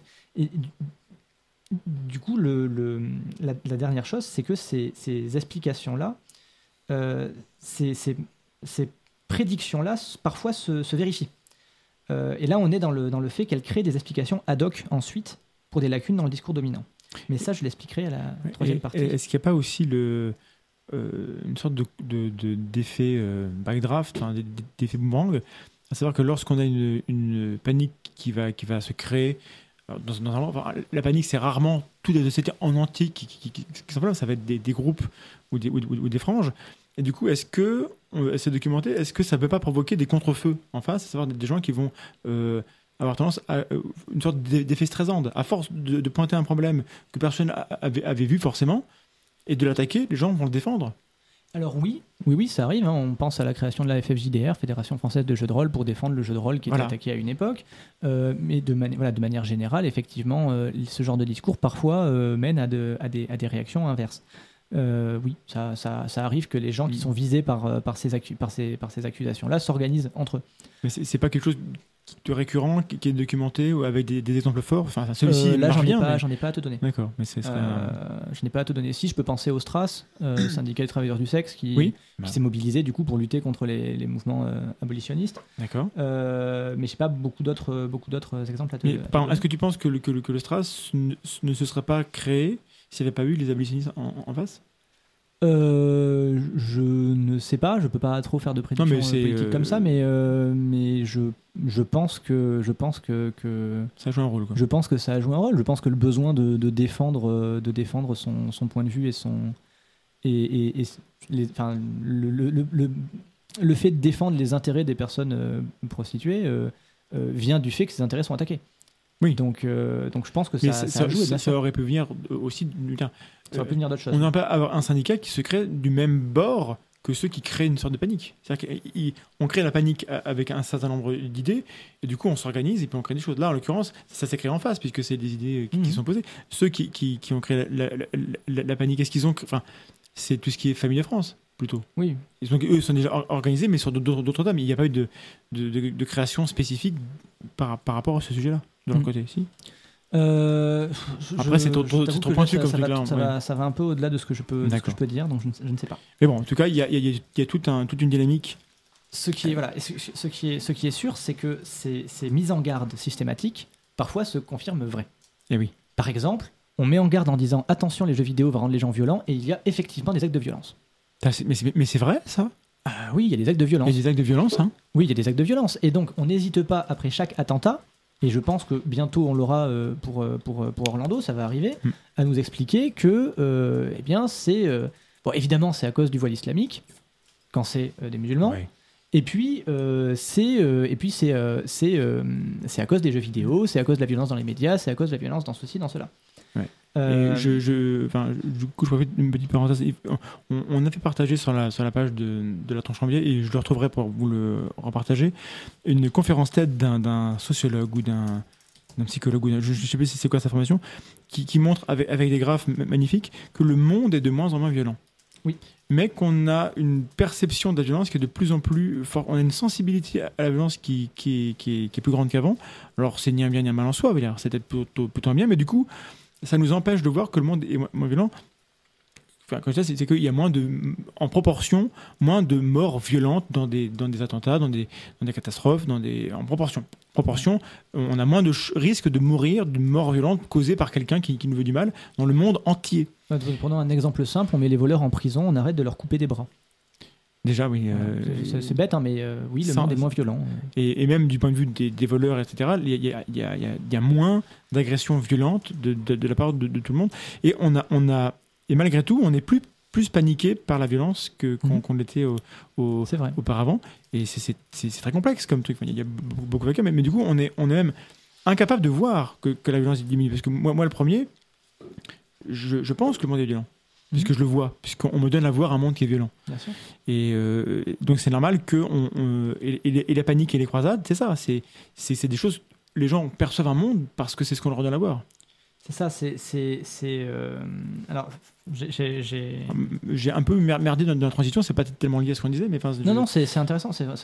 Oui, c'est intéressant, mais c'est. Et ce que je veux dire, c'est que quand on crée une inquiétude, il se trouve que parfois les événements la confirment cette inquiétude. Oui. Pas parce que l'inquiétude se révèle vraie, mais parce que on la perçoit comme se révèle en vrai. Bien sûr. Quand un avion se crache, on va être beaucoup plus attentif au prochain crash qui va se passer. Alors que peut-être qu'on n'en a pas parlé dans les infos s'il y avait pas le crash important qui s'est passé chez nous 15 jours plus tôt. Donc on a l'impression qu'il y a des séries.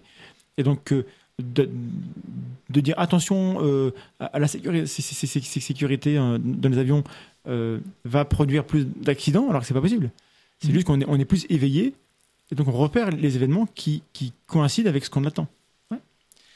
Combien il reste de temps dans cette partie Là, on a fini. Donc, 2 minutes. Si tu as une phrase pour conclure en 2 minutes. D'accord.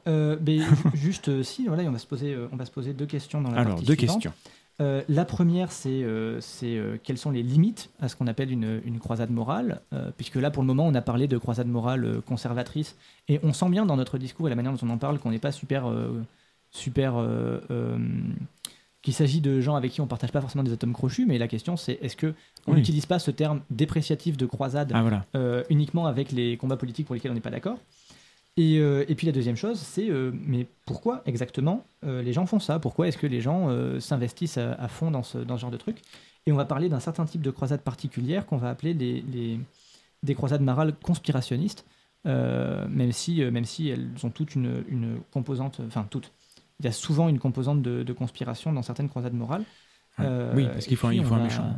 On va en parler de ça, et puis d'à quel point est-ce que les croisades morales peuvent apporter du plaisir aux gens qui aux croisés eux-mêmes. Étonnant. Mais ça, oui, c'est pour préciser que évidemment, les gens ne vont pas s'étiqueter eux-mêmes croisés morales ou paniqués morales. Donc, en effet, on peut donner l'impression de juger ces gens-là, mais ce que je viens de dire tout à l'heure avec les avions, c'est qu'on est tous les victimes du monde qu'on croit percevoir. J'aurais une question d'ailleurs qui rejoint plusieurs questions que j'ai dans le chat, mais que je vais réunir en une seule. Est-ce qu'une croisade morale est forcément négative? C'est une excellente question, et je pense que non. Je pense que non. En tout cas, ça dépend comment est-ce qu'on définit une croisade morale. Et avec la définition qu'a proposée Lilian Mathieu et dont je parlerai vers la fin, on verra que non. Il y a des croisades morales qui peuvent tout à fait se révéler positives. Après, négative, positive, là on sort du jugement sociologique, du jugement scientifique, et on rentre dans le point de vue politique. Absolument. C'est-à-dire que si par exemple j'étais personnellement contre l'IVG, je trouverais que la croisade morale contre l'IVG est très positive. Ça, c'est vraiment le point de vue de la personne. Je ne dis pas que les croisades morales sont négatives en soi. Elles ne sont pas toutes conservatrices déjà. Je ne suis pas opposé à chacune des croisades morales que je connais. Justement, Et, concernant le conservatisme, il y a des personnes justement qui s'interrogent sur les différentes croisades morales inhérentes à la justice sociale, inhérentes au véganisme, ce type de choses-là. Voilà. Ah, est-ce que ça rentre dans le... Est-ce que ça correspond? Ça dépend comment Prenons on le est. véganisme. Alors, encore une fois, ça se défend très bien avec beaucoup de très bons arguments, mais on en entend beaucoup de mauvais. Est-ce que les gens qui sont dans une démarche, dans une posture où on fait feu de tout bois pour défendre ce point de vue qui est aussi moral, de cette manière, est-ce que ça rentre dans la définition? Alors oui, pour moi, le véganisme est une croisade morale, indépendamment du fait que les arguments soient bons ou mauvais. Oui, c'est ça. Mais C'est-à-dire que c'est quand je totalement parle- pas conservateur pour le coup. C'est pas conservateur, ça fait partie, mais c'est sur ça que Qu'on va revenir après. Ouais. c'est sur ça que je voulais revenir. Typiquement, il existe des croisades morales qui ne sont pas conservatrices comme le véganisme. Je parlais tout à l'heure de tout ce qui concerne le genre, de tout ce qui concerne la justice sociale, toutes ces choses-là. On est sur des croisades morales qui sont pas conservatrices du tout pour le coup.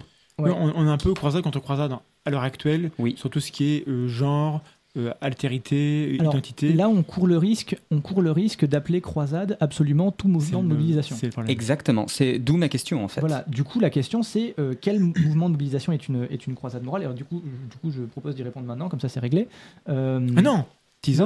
Teaser. Teaser, c'est une très bonne question et c'est la question dans laquelle on va tenter de répondre dans la troisième partie, Voilà. où on va élargir un peu le scope pour voir un peu les autres types de croisades morales et ce qu'on peut mettre derrière cette idée. Et on fait une petite pause musicale, Vlad.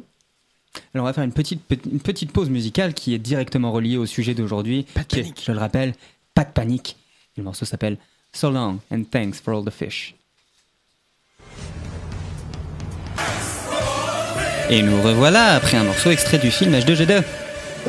C'était beau. C'était. Ça l'était. C'était merci beaucoup et bye bye et merci pour tout le poisson. Et si vous voulez savoir pourquoi Bye Bye et Merci pour tout le poisson, qui dans le film est chanté par des dauphins, eh bien regardez le film ou, encore mieux, lisez le bouquin.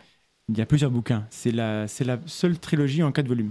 Alors, donc de retour avec Clément Charpentier, notre gesticuleur d'idées, pour parler de la croisade morale. Alors là, vu comme un jeu, alors pourquoi jeu?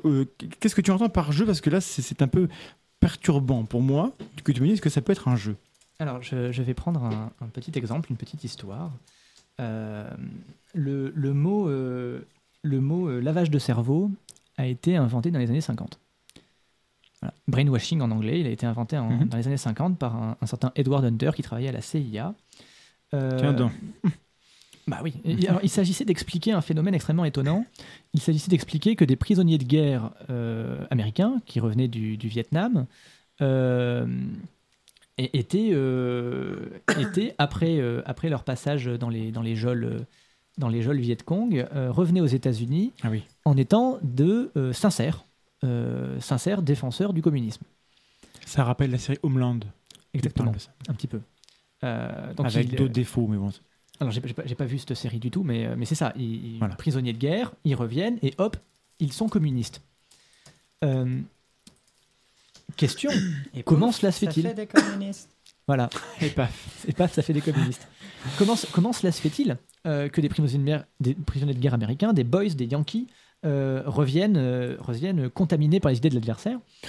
Eh bien, très probablement, nous sommes dans les années 50, on est en train de découvrir un petit peu la puissance de la psychologie et du cerveau, très probablement grâce à des anciens secrets chinois qui permettent de manipuler l'esprit. Je jure que c'est ça. D'accord, donc la CIA a pensé ça. Oui. D'accord. Et quelle autre explication pouvait-il y avoir? Bah, On oui. aurait pu dire parce que l'idéologie... Parce qu'ils se sont rendus compte que c'est les communistes qui avaient raison. Ça aurait pu être ça, l'autre Ça aurait pu être ça, mais bon, ça va être compliqué, c'est hors de question. Oui. Comment pourrait-on accepter dans une société qui est si sûre de ses valeurs, comment pourrait-on accepter que certains de ses membres en pleine santé et en pleine possession de leurs moyens intellectuels puissent préférer le communisme au capitalisme américain?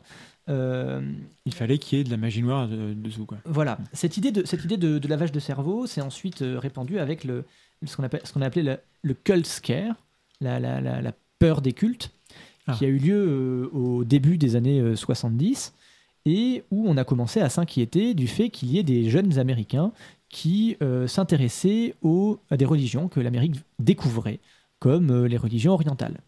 Mhm. Le New Age et tout ce qui était en train d'arriver là-bas.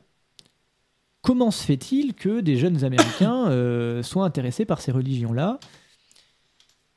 Voilà, pas normal. ça ne peut pas être une décision individuelle d'un individu sain et libre de ses moyens.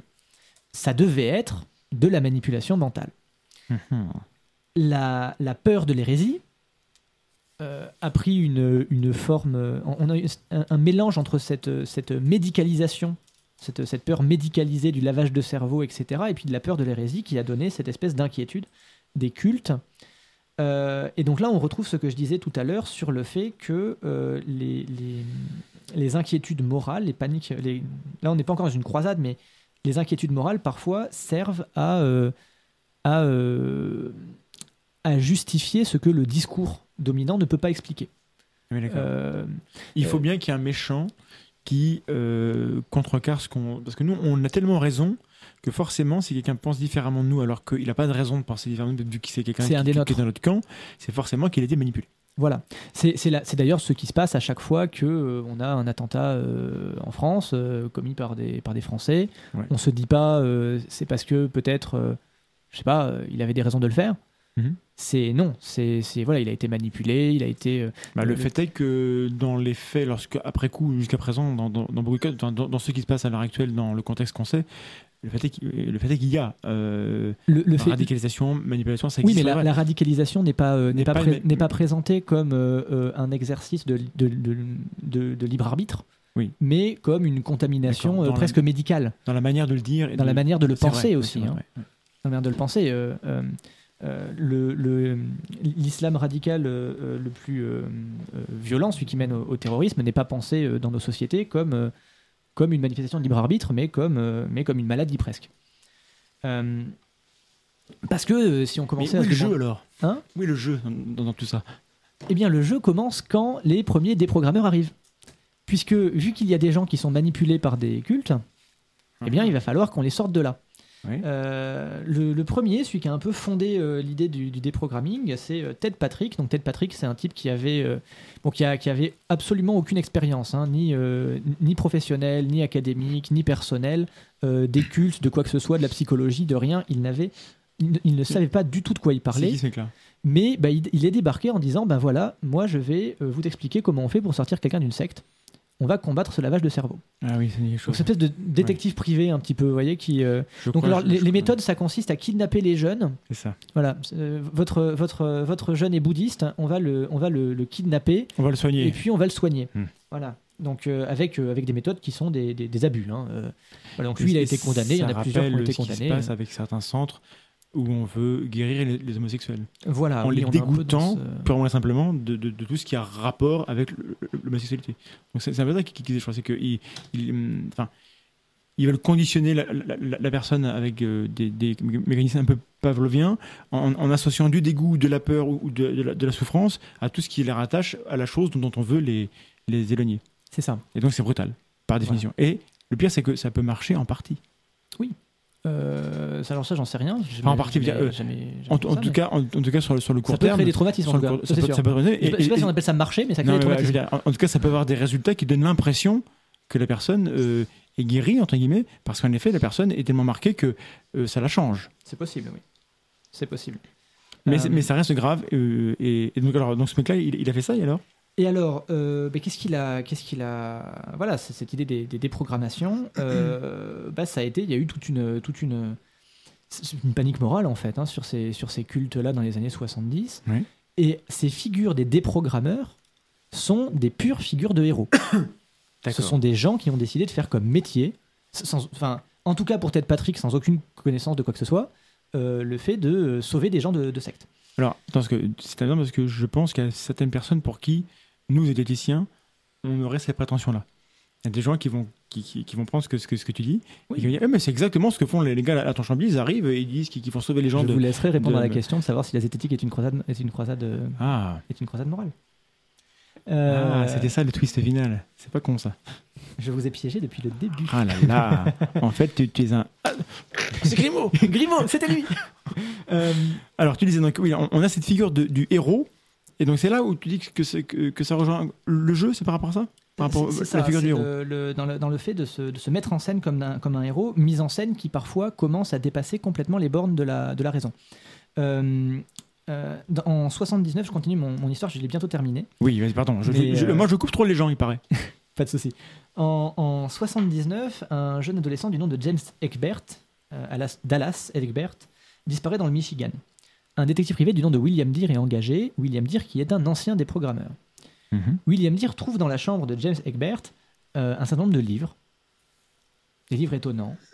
Des livres de jeux de rôle, en fait. Lui, il sait pas ce que c'est, mais ça parle de jeux, de trucs mystérieux, etc. Et il commence à se dire, tiens, ne serait-ce pas un truc de culte, un truc sectaire, vu que lui, il a l'habitude avec de des ça. magiciens, des goules et des liches. Des magiciens, des goules et des liches. Et voilà Tipa qui commence à se lancer dans des théories du genre est-ce qu'il ne serait pas tombé dans une secte, et puis ça commence à devenir érotisme de la peur, hein. Ça commence à devenir est-ce qu'il n'aurait pas été kidnappé par un maître du jeu qui utiliserait sa disparition comme un moyen de m'attirer moi dans un jeu dangereux. Il a écrit un bouquin ensuite, William Deere, sur sa vie, sur cette donc enquête. là, il est vraiment dans l'ego complet de. Voilà, lui, on est voilà. Alors, en fait, dans la vraie vie, dans la vraie vie, on a retrouvé James Dallas Egbert parce qu'il avait tenté de se suicider. En fait, c'est quelqu'un qui avait des gros problèmes dans sa vie. Voilà. C'était à cause des jeux de rôle ou pas alors? Tout le monde fera son idée, quoi. C'était un jeune extrêmement brillant qui était à l'université très très tôt. Qui avait des gros problèmes avec sa famille, qui l'incitait beaucoup, qui le poussait beaucoup pour qu'il réussisse, qui avait du mal à gérer parce que il était épileptique et puis il n'était pas traité parce que ses parents ne croyaient pas à l'épilepsie. Ah oui, voilà. ça arrive ça. Il commençait à découvrir le fait qu'il était homosexuel, et puis au Michigan, dans les années 79, c'est une très très mauvaise idée. En même temps, s'il cumule, on veut bien être gentil. Il avait commencé à prendre de la drogue, des drogues de synthèse qu'il faisait lui-même parce qu'il était très bon en chimie. Et donc il disparaît, il tente de se suicider, et est-ce que c'est lié au jeu de rôle? Voilà, je pense qu'il y a d'autres explications. L'histoire jugera. Extrêmement dense, beaucoup de choses. D'accord, et donc du coup on a ce personnage... Ce William Deere, alors voilà. On retrouve James Dallas Egbert, sauf que William Deere, lui, il se fait son film, quoi. Okay. Dans le bouquin qu'il a sorti, c'était un espèce de jeu mystérieux lancé par un meneur de jeu, et peut-être que c'est Dallas qui fait ça lui-même, etc. Et le livre se termine par une tentative de sauvetage d'une jeune fille, un sauvetage d'une jeune fille, dans une demeure habitée par des sectaires qui se barrent en hélicoptère. Oui, ils se barrent en hélicoptère à la fin. Quelque chose qui n'a pas forcément eu lieu en vrai, quoi. On n'a absolument aucune idée de qu'est-ce qui pourrait bien correspondre à ça en vrai. D'accord. Voilà. Ça rejoint pas mal de choses qu'on a pu croiser dans notre parcours. Des gens qui racontent des choses et puis on ne sait pas d'où ça vient. Alors, la disparition de James Egbert, c'est le début d'une panique morale contre les jeux de rôle. D'accord, donc c'est l'événement qui a causé tout ce qu'on connaît plus ou moins. Tout ce qu'on appelle la chasse aux rôlistes aujourd'hui. Parce que donc ça fait fureur dans le monde anglo-saxon. En France, il me semble, moi je n'étais pas dans le du tout, mais... c'est arrivé aussi, oui, en France. Les médias en parlaient, mais est-ce que vraiment ça a été une panique au sens où on peut l'entendre de vraiment des parents qui étaient vraiment inquiets pour leurs enfants, pour de vrai? Oui, bien sûr. Il y a eu des clubs qui ont fermé en France. C'était plus possible de jouer au jeu de rôle dans les écoles, dans les collèges, etc. Il y a eu des émissions Mireille Dumas, attention, jeu dangereux, etc. Oui, ça je me souviens. C'est pour ça qu'il ne faut pas parler de Mireille Dumas à un rôliste de plus de 30 ans, ça l'énerve. Oui, mais il y a d'autres gens que ça énerve parce que c'est souvent de la merde. Alors, d'accord, j'ai pas dit. J'ai jamais regardé, j'avoue. Non, mais après, tout n'est pas nul non plus, on ne dit pas ça. Mais voilà, c'est suffisant. C'est une bonne approximation de la réalité. C'est marrant de voir le point de départ. C'est marrant c'est bien que tu développes cette anecdote parce que on peut dater l'événement, quoi. C'est ça qui a causé le reste, et c'est tellement disproportionné que. C'est ça, c'est que alors il y a eu d'autres événements, il y a eu notamment le décès de Bing Pooling en 81 ou 82 je crois. Mais rien que James Egbert, son cadavre était parce que il a été retrouvé, il se suicide l'année suivante. Ah d'accord. Et l'année d'après, il est remords. Voilà, il est remords, ouais. Et il a fait un reroll. C'était une blague de rôliste, excusez-moi. Cette blague m'a donné le cancer. Pardon, pardon, famille et compagnie. Son cadavre n'était pas encore froid qu'on sortait Maze and Monster. C'est un bouquin, c'était une version romancisée de ce qui était arrivé dans la vie de James Egbert, en fait dans ce que les journalistes avaient fantasmé sur la vie de James Egbert. Et puis on en a fait un film avec Tom Hanks, donc c'est le début de ça.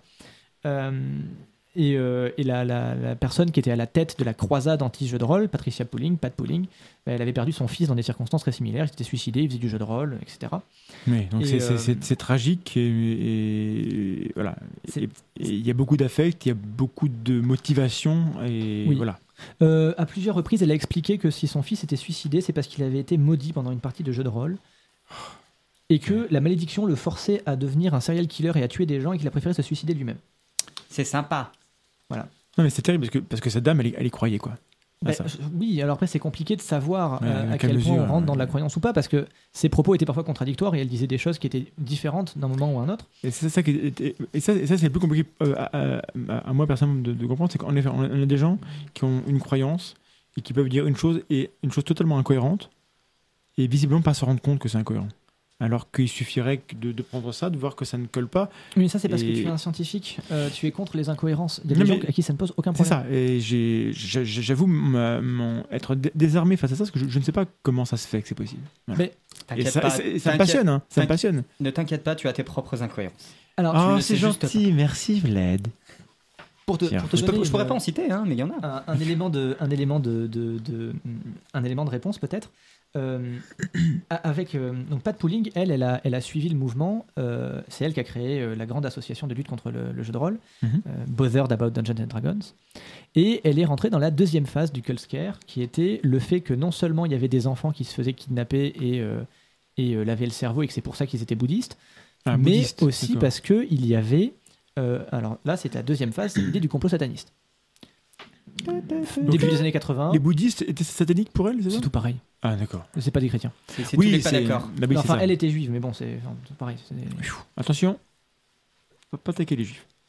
Non, pourquoi? Non, parce qu'il y a des gens qui pensent ça parmi ceux qui nous écoutent. Alors. D'accord. Ils pensent qu'on pense ça, ouais, c'est stupide. Ah, ils pensent. D'accord. Ouais. Du coup, l'idée de Bad, ça a été, mais enfin, petit à petit, ça a dérivé vers ça. Ça a dérivé vers l'idée qu'il y avait un complot mondial, un complot, en tout cas, qui visait à corrompre les États-Unis, un complot sataniste extrêmement puissant, et puis qui utilisait pour recruter des jeunes, qui utilisaient le jeu de rôle. Cette idée de complot, bon, est proprement aberrante, mais le FBI a même fini par faire une enquête, et par publier des conclusions en disant non, c'est bon, on n'a pas trouvé trace d'un complot.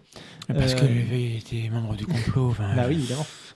Non, c'est pour dire à quel point ça dès marche. qu'il y a un complot qu'on trouve pas, c'est parce que le FBI est dedans. C'est connu. Alors ça c'est lié aussi parce qu'il y avait, enfin vraiment les États-Unis ils sont grandioses pour ça. Il y a eu la peur des ce qu'on appelle les satanic ritual abuse. Les viols en rituel satanique, souvent sur des enfants bien sûr. Le sabbat et compagnie, ouais, encore. Ouais. Donc voilà, donc ça c'était sur des enfants. Alors ça c'est pareil, il y a eu une centaine de cas, une centaine de personnes qui ont été accusées par. Alors souvent c'était des professeurs ou alors des employés de garderie qui étaient accusés. Alors par exemple l'exemple de l'école primaire hop, je l'ai écrit sur un papier, c'est Mac Martin je crois, peut-être mal écrit. Qui a été accusé, une dame qui a accusé un employé de la garderie de son fils de l'avoir abusé dans un rituel satanique. D'accord, mais bon, c'est pas le sujet du tout, mais qu'est-ce qu'on a dans la déclaration d'accusation? Qu'est-ce que cette dame qui apparemment y croit certainement, et je veux bien qu'on croit ce qu'on veut, qu'est-ce qu'elle apporte comme élément pour dire voilà il s'est passé ça et je le sais? Alors ça, je t'avoue, je ne sais pas, je ne l'ai pas lu, mais ce qui est sûr, d'après les gens qui ont retravaillé sur cette affaire ensuite, c'est qu'il n'y avait pas d'éléments de matériel. D'accord. Mais les policiers se sont dit, bon, on va quand même vérifier. Bah, c'est mieux de vérifier quand même. Alors vérifier, ça veut dire quoi? Ça veut dire qu'ils ont envoyé une lettre, un formulaire, à tous les parents. Ok. Voilà, des enfants qui étaient ou ont été dans cette garderie, en leur demandant, demandez à vos enfants s'il n'y a pas eu tels actes. Voilà. Et là, je vous envoie vers la vidéo d'hygiène mentale sodomie, sur machin, la blablabla. contagion psychosociale. Et alors là, Parce que c'est terrible. ça a été... Bon, alors évidemment, il y a eu une centaine de personnes qui ont répondu, si, il est arrivé plein de choses à mon enfant. Ah oui.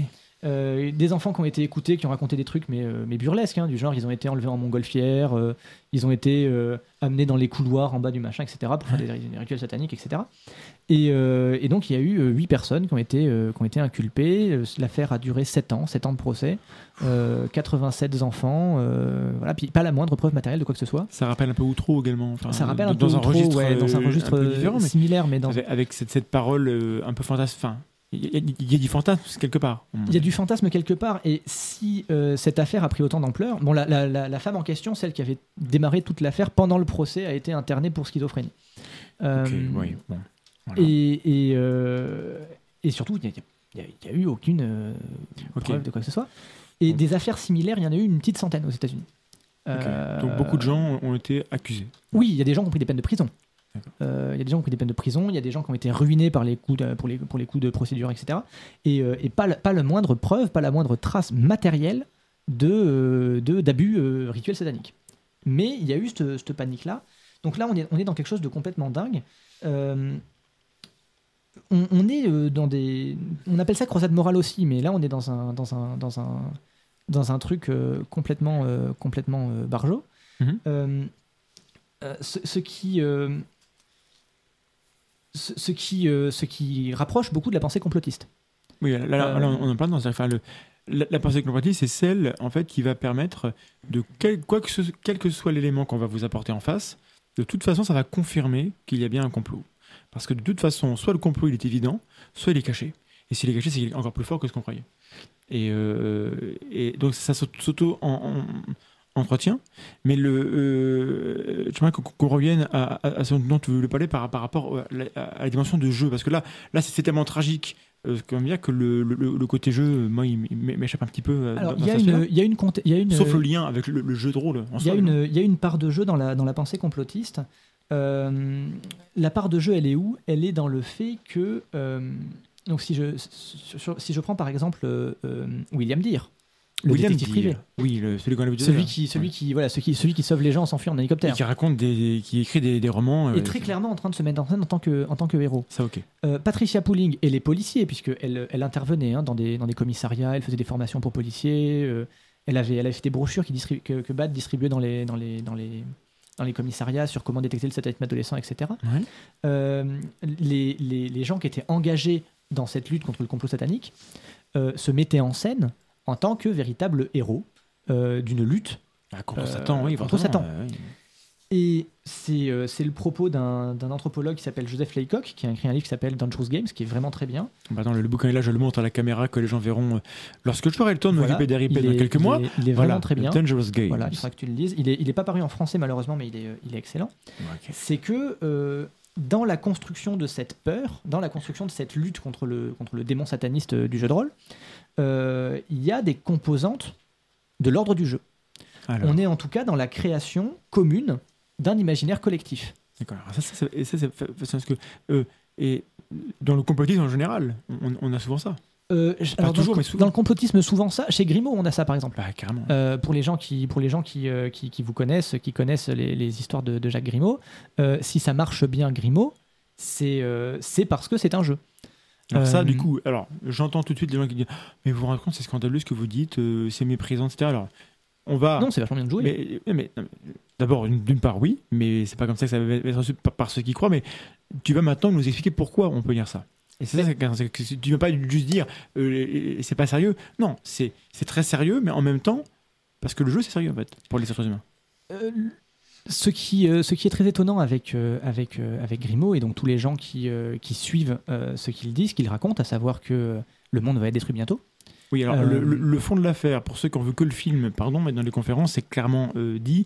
Grimaud est au courant que les anciens, un peuple non déterminé, peut-être humain, peut-être pas, savaient qu'il y a des grands cycles dans l'histoire du cosmos, et notamment, ils ont vécu une grande catastrophe il y a très longtemps, et ils nous ont laissé sur Terre un message pour nous avertir qu'il y a prochainement un autre cataclysme qui va arriver, qui est lié au fait que les pôles vont s'inverser, et que cette inversion va produire plein de catastrophes dans le monde entier, et donc des extinctions et tout ce qu'on veut. Donc ça, c'est voilà.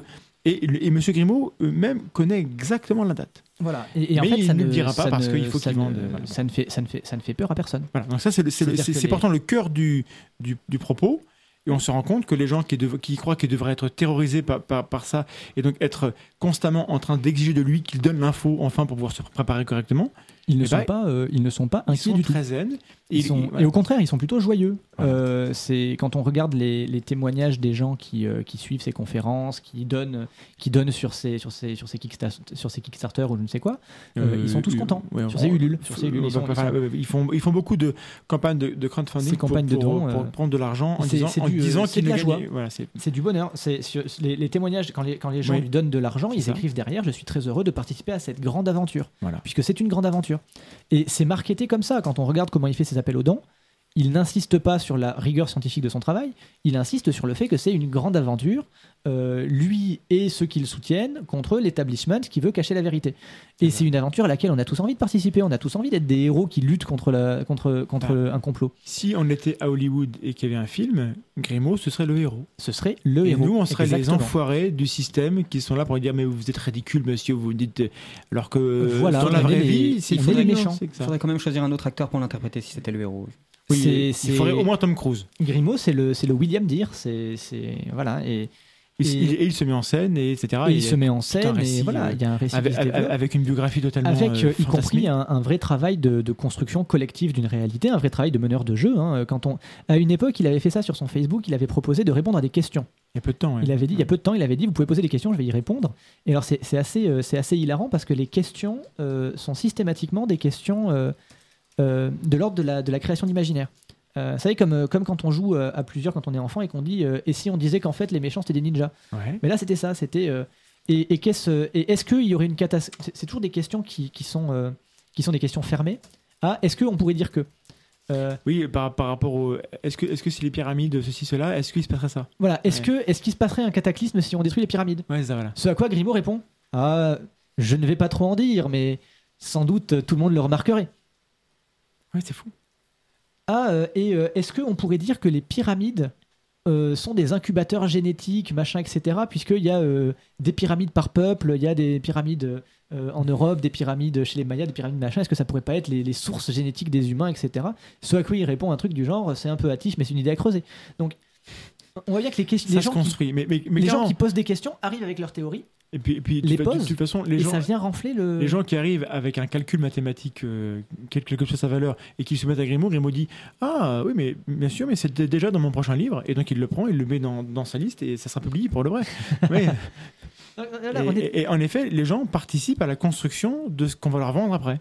Voilà, on est dans le plaisir. Et c'est pour ça que c'est pas grave que ce soit incohérent. C'est pas grave que ce soit incohérent parce que le but c'est que ce soit une belle aventure. Oui, je vois. Et même à l'époque de la chasse aux rôlistes, quand Pat Pooling disait des trucs complètement hallucinants, pointer ces incohérences n'est pas un problème. Le but n'est pas qu'elle soit cohérente, le but n'est pas qu'elle ait raison, le but est que ce soit agréable. C'est un peu similaire à ce qui se passe. La blague que je fais souvent, c'est de dire que Grimaud c'est le Donald Trump de l'égyptologie, mais c'est ce qui se passe avec Donald Trump. Oui. Les gens qui suivent Trump ne le suivent pas parce qu'ils pensent qu'il a raison. Quand il dit qu'il va construire un mur entre le Mexique et les États-Unis et qu'il va faire payer les Mexicains, les gens ne se disent pas rationnellement que c'est le meilleur moyen de faire la politique étrangère. Non, en revanche, c'est juste que ça leur fait plaisir à entendre. Ouais, ils se disent: ah, c'est cool, ça me ferait bien plaisir. Voilà. Et on est uniquement dans ce rapport de plaisir. On est dans un rapport d'amusement. Ce qui n'est pas un problème, je suis pour le plaisir et l'amusement. C'est juste que là, ici, on est dans une confusion des cadres. C'est-à-dire que Grimaud prend le discours de Grimaud prend la forme d'un discours scientifique, alors qu'il est en réalité un discours de jeu de l'imaginaire. Trump prend la forme d'un discours politique, alors qu'il est en réalité dans la forme d'un discours d'amusement, de jeu. Pat Pooling prenait la forme d'un discours, on va dire, sécuritaire, alors que en réalité, c'était un discours d'amusement et de jeu, mais y compris à sa propre ignorance. Elle avait pris une licence de détective privé. Elle n'arrêtait pas de dire qu'elle était menacée parce qu'elle révélait des choses sur le complot satanique, machin, etc. Et puis on n'a absolument aucun témoignage du fait qu'elle craignait pour sa vie privée. Oui, mais voilà, il y a toute une narration qui est inventée, quoi. Un jeu, c'est volontaire. Se mettre dans une disposition de jeu, c'est volontaire et ces personnes-là n'ont pas conscience la plupart du temps. Ça dépend de comment est-ce qu'on définit le jeu, mais pas forcément. On peut très bien, c'est ce que dit Laycock, hein, c'est que c'est qu'on peut jouer involontairement, on peut jouer sans avoir conscience qu'on est en train de jouer. Et ce qu'il dit, c'est que justement, il faut encourager l'imagination, il faut encourager il y a des études sur ça. Hein. Ça va de ça. Les jeunes, les enfants les plus imaginatifs sont ceux qui sont le plus capables de faire la différence entre la fiction et la réalité. Voilà, oui, bien sûr. Il y a eu beaucoup d'études qui ont été menées là-dessus, en effet. Oui. C'est important, mais pour ne pas dire aux gens que on méprise le jeu ou quoi que ce soit. Autour de cette table, je crois qu'on est tous rôlistes autour de cette table. Voilà, moi très peu, mais je trouve ça vraiment intéressant. Et on a tous beaucoup d'amour pour tout ce qui est artistique, pour tout ce qui est fiction et compagnie. C'est extrêmement important. C'est pas comme si j'étais un musicologue qui parle de jeux vidéo. Voilà, moi je suis romancier, etc. Non, il n'y a aucun problème avec le fait de jouer, c'est vraiment très très bien. Et juste parce que j'ai commencé à taper sur la religion il n'y a pas longtemps, du coup je vais continuer à taper sur la religion. Il y a une étude qui a montré surprenant que les enfants aux États-Unis, ça date de quelques années, c'est pas très vieux.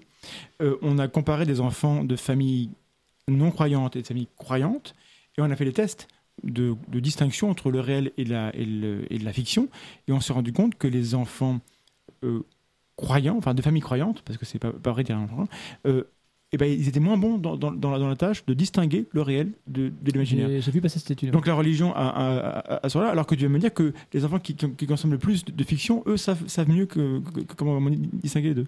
C'est ce qu'il appelle marcher entre les mondes, c'est-à-dire prendre l'habitude de naviguer entre les différents cadres d'énonciation de manière à ne pas les mélanger, de manière à savoir dans quel cadre on se situe à chaque fois qu'on parle. Oui, mais je veux dire un truc, je sais plus. C'est aussi le fait que les enfants ont des amis imaginaires, et pour autant, ils sont capables d'imaginer plein de choses par rapport à leur ami imaginaire, et pour autant, lorsqu'un adulte leur en parle, ils savent très bien que... Et si l'adulte joue le naïf, l'enfant finira par dire mais attends, mais c'est imaginaire ce que je te raconte. Il savent bien. Donc, c'est une zone tampon. Moi, personnellement, je ne suis pas expert de ça, et ça me passionne. Comment ça se fait que tu dis marchant entre les mondes, c'est qu'on a le monde réel, on a le monde imaginaire, on sait que les deux sont séparés, et pour autant, au moins quand on est enfant, et peut-être même quand on est adulte, on continue à être... Mais ça, c'est la philosophie des Lumières. La philosophie des Lumières a dit qu'il y avait d'un côté la réalité, de l'autre la fiction. Et que c'était deux choses complètement séparées. D'accord. Qu'il y avait deux cadres de dénonciation qui étaient la réalité et la fiction, et qu'en dehors de ça, rien n'existe. En réalité, il existe des cadres d'énonciation qui sont entre les deux. L'exemple que prenait Durkheim, c'était quand il parlait des enfants. À une époque, on expliquait que l'être humain était naturellement animiste, puisque les enfants avaient tendance à croire que leur poupée était vivante. Ils se comportaient du moins comme tels, leurs os en peluche, etc. Et puis Durkheim disait pas du tout. Oui, les enfants traitent leurs ours en peluche comme des créatures vivantes, mais il n'empêche que si un enfant avait un ours en peluche et que l'ours en peluche se mettait à s'animer et à le mordre, l'enfant serait surpris. Voilà, preuve qu'il sait que c'est pas un vrai ours. C'est la fameuse morsure de l'ours en peluche dont on avait parlé un peu la dernière fois. Donc le fait qu'un enfant dise mon ours en peluche a peur du noir est une affirmation qui n'est pas entièrement fictionnelle, puisqu'elle existe en dehors d'un quelconque cadre de fiction, et c'est une affirmation qui n'est pas complètement réelle non plus. Elle est dans quelque chose qui est entre les deux. Les affirmations...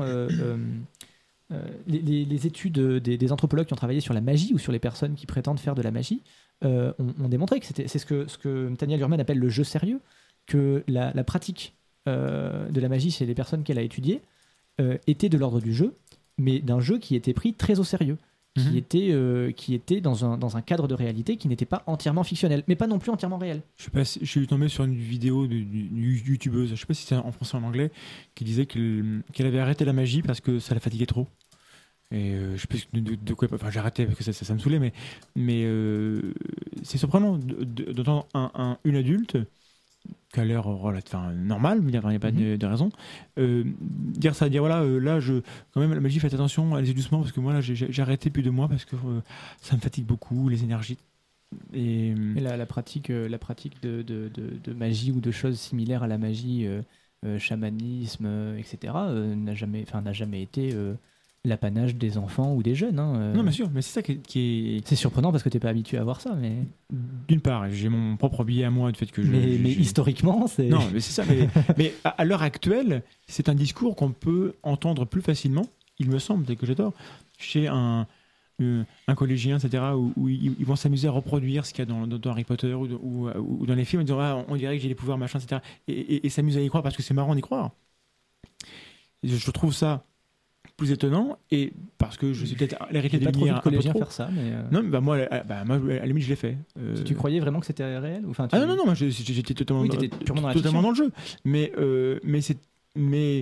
cette manière de jouer en disant et si la réalité était comme ça, c'est quelque chose qu'on ne voit plus chez les adultes. On le voit chez ceux qui font du théâtre ou qui font de l'impro, où on se force à avoir un cadre dans lequel on s'autorise à dire ce genre de choses. Dans le reste de notre contexte social, c'est pas des choses qu'on fait. Alors c'est peut-être une mauvaise chose, je ne sais pas si c'est bien ou si c'est mal. Je constate que c'est pas quelque chose qu'on entend. Et donc quand j'entends un adulte avoir ce discours-là, je suis un peu étonné. Alors, je confesse que c'est totalement c'est subjectif de ma part de le dire, mais j'ai l'impression que c'est pas que cette accointance fiction réalité imaginaire est plus prégnant chez les enfants. Peut-être que j'ai tort. Je pense que tu as tort. Mais je n'ai pas de preuves. En tout cas, dans l'expression, je le vois. Dans l'expression, c'est une expression plus libre chez les enfants dans nos sociétés. Voilà. C'est quelque chose qu'on associe plus aux enfants. Mais là encore, hein, c'est quelque chose qui date des Lumières, hein, d'associer. Donc j'ai peut-être totalement tort et je veux bien qu'on me détrompe. Si vous avez des références à nous partager pour nous éclairer sur ces genres de choses, c'est passionnant et je n'ai pas les réponses. Et donc alors, on s'approche de la conclusion. D'accord, alors je m'approche de la conclusion. Qu'est-ce qu'on devait dire sur le... Alors, peut-être parler de diététique si tu voulais faire la boucle. J'ai deux choses à dire pour conclure. Le premier, c'est que ce à quoi on assiste dans les croisades morales... Alors, trois choses à dire pour conclure, du coup. Trois choses à dire pour conclure. La première, c'est que tu as parlé des croisades morales en disant qu'il y avait des composantes... en gros, tu parlais des croisades morales comme dans certains mouvements revendicatifs, comme étant la composante irrationnelle de certains mouvements. Là-dessus, je ne suis pas d'accord avec toi dans le sens où une croisade morale, justement, n'est pas entièrement composée de personnes irrationnelles. Si je pense à l'abolitionnisme, par exemple, il y a des personnes qui très rationnellement vont expliquer pourquoi est-ce qu'il ne faut pas que la prostitution existe, des personnes qui vont expliquer ça en faisant appel à des arguments purement moraux ou éthiques, et des personnes qui vont, mais ça c'est l'idée de la traite des blanches, qui vont avoir des arguments conspirationnistes complètement incroyables, en expliquant que le monde entier est... alors surtout c'était le cas au 19e siècle, hein, il y avait des conspirations, machin, etc. Le monde entier est un cactus. Il y a toute une galaxie de... Une croisade morale peut avoir à l'intérieur des éléments, des personnes qui, elles, savent pourquoi elles militent. Voilà, c'est ça. Ou plus exactement, des personnes qui sont plus rationnelles alors que des personnes qui sont plus imaginatives. D'accord. La deuxième chose que je voulais dire, c'est que dans les composantes les plus imaginatives, dans le cas par exemple de la chasse aux rôlistes, les personnes les plus imaginatives ont un peu sont devenues tellement barrées que ça a éloigné tout le monde et puis que le mouvement a fini par mourir. Mais on assiste à quelque chose qui est ce que Huizinga, le chercheur spécialisé dans le jeu, Johann Huizinga, appelait le puérilisme. Lui, il écrivait en 1936, à la montée du fascisme, et il disait « Une contamination profonde du jeu et de l'activité sérieuse a pris place dans nos sociétés. Les deux sphères se mélangent, les activités apparemment sérieuses cachent une part de ludisme. Le jeu assumé, en revanche, n'est plus capable de maintenir son caractère véritablement ludique, car pris trop au sérieux, technicisé et surorganisé. » Ce puérilisme de la société, le fait que les gens ne se rendent plus compte de s'ils font marcher leur raison ou s'ils font marcher leur affect de plaisir, je pense aux supporters de Trump par exemple, ou aux personnes qui suivent Grimaud, ce puérilisme de la société, même si le terme n'est pas forcément... ça peut faire méchant. Ça fait méchant, hein, d'accord. Mais Huizinga disait ça va créer une catastrophe. Et puis il parlait du fascisme. Quoi. Donc, quelque part, le terme est volontairement négatif. Du coup, il avait prévu des choses qui se sont avérées, c'est ça Il y avait prévu des choses qui se sont avérées pour le coup. C'est-à-dire que soyons attentifs à la parole d'un homme qui a vu des choses avant les autres. N'est-ce pas voilà, il peut même expliquer qu'il est extrêmement dangereux que des gens se trompent, font erreur sur les cadres de vérité dans lesquels ils inscrivent leur discours. Ce qui ne pose absolument, ce qui n'est pas incompatible avec le fait qu'il existe des cadres entre la réalité et la fiction. Juste, il faut savoir dans quel cadre on se situe quand on parle. Et la troisième chose, c'est qu'est-ce qu'une croisade morale du coup. La définition de Lilian Mathieu est pas mal, il la définit même comme définition temporaire, hein, parce qu'il se dit, on va voir si celle-là elle marche, si elle est moins normative que les autres. Lui disait, les croisades morales, c'est pas forcément conservateur, ça c'est un petit peu le point de vue politique des auteurs qui s'expriment en disant ça. Lilian Mathieu dit que les croisades morales se distinguent d'autres formes de mobilisation en ce que leurs membres ne visent pas seulement à la défense des valeurs éthiques ou normes de comportement qui les caractérisent, mais aussi et surtout à imposer celles-ci à l'ensemble des populations qui les entourent. La question n'est pas tant que je ne veux pas porter le voile, la question est que je ne veux que personne porte le voile. La question n'est pas tant que je ne veux pas jouer aux jeux vidéo parce que c'est dangereux, je veux que personne le fasse. La question n'est pas tant que je ne veux pas me prostituer ou aller voir des personnes prostituées, je veux que personne ne le fasse, etc. etc.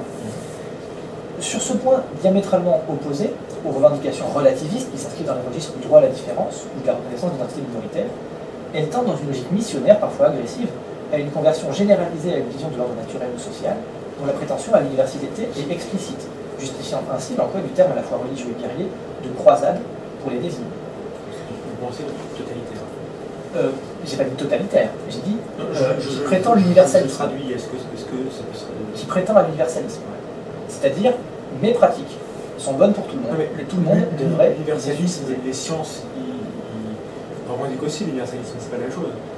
L'universalisme, c'est des sciences. La morale, les pratiques sociales et culturelles sont universelles. C'est prescriptif. À partir de là, on peut regarder par exemple le fait de manifester contre le fait que d'autres personnes homosexuelles puissent se marier relève de la croisade morale. Le fait de se battre pour le droit des personnes homosexuelles, quand on est une personne homosexuelle, n'est absolument pas une question de croisade morale. Si jamais les personnes homosexuelles se battaient pour que tout le monde fasse du sexe entre hommes, là, faisons cela. Là, on serait dans la croisade morale. À partir de là, le véganisme est-il une croisade morale? J'en ai bien l'impression. Y a-t-il des croisades morales positives? C'est à chacun d'en juger. Personnellement, j'ai mon avis sur certaines de ces croisades dont je partage les idées. Dont je partage les idées. La zététique est-elle une croisade morale? Alors, voilà. Je vous laisse. Allez. Quel est ton avis? Moi, je pense que oui. Je pense que oui, qu'il s'agit de défendre l'universalisme du raisonnement scientifique en disant que c'est une bonne méthode et que tout le monde devrait l'utiliser. Utiliser pour faire ce pourquoi il est fait, pas autre chose. L'universalisme des sciences, pour déterminer quelle est la vérité. Ce n'est pas le scientisme, ça veut dire. Pour déterminer quelle est la vérité. Oui, pour distinguer le vrai du faux. Voilà, pour distinguer le vrai du faux. Ce qui n'est encore une fois pas une chose négative. La chose négative n'est pas la croisade en soi. La chose négative est lorsque la croisade se perd dans... alors, la chose négative n'est pas la croisade en soi, ça dépend du point de vue qu'on a. Qu'on soit pour ou contre l'IVG, pour ou contre le fait de manger de la viande, pour ou contre la science, pour ou contre ce qu'on veut. On peut juger positivement ou négativement une croisade morale. Mais ce sur quoi on peut juger aussi, c'est à partir du moment où ces croisades se perdent au niveau de leurs moyens et qu'elles commencent à accepter comme moyen possible de propagation le fait le complotisme, c'est-à-dire le fait de la pensée. Lorsqu'on abandonne le terrain des arguments rationnels pour défendre une position, on a perdu quelque chose. Même quand on ne posait pas, je veux dire, c'est ça. Oui, pas forcément rationnel, puisque pour la morale, on peut rester dans le domaine de l'éthique. Oui. Je ne sais pas si c'est rationnel ou pas de dire qu'il faut manger des animaux, par exemple. Je pense qu'il y a... Ça n'a rien à voir avec la raison. C'est une question éthique. Oui, mais on pose des actions, mais on en convient ou pas. Voilà. Mais une fois que les actions sont posées, il s'ensuit des... Ce que je veux dire, c'est que rationnel et l'autre qui sont... Il y a une différence entre dire il ne faut pas manger des animaux parce que éthiquement c'est mal, et dire il y a un complot carniste qui vise à nous tuer. Ça c'est différent. Et voilà, ce serait très étonnant.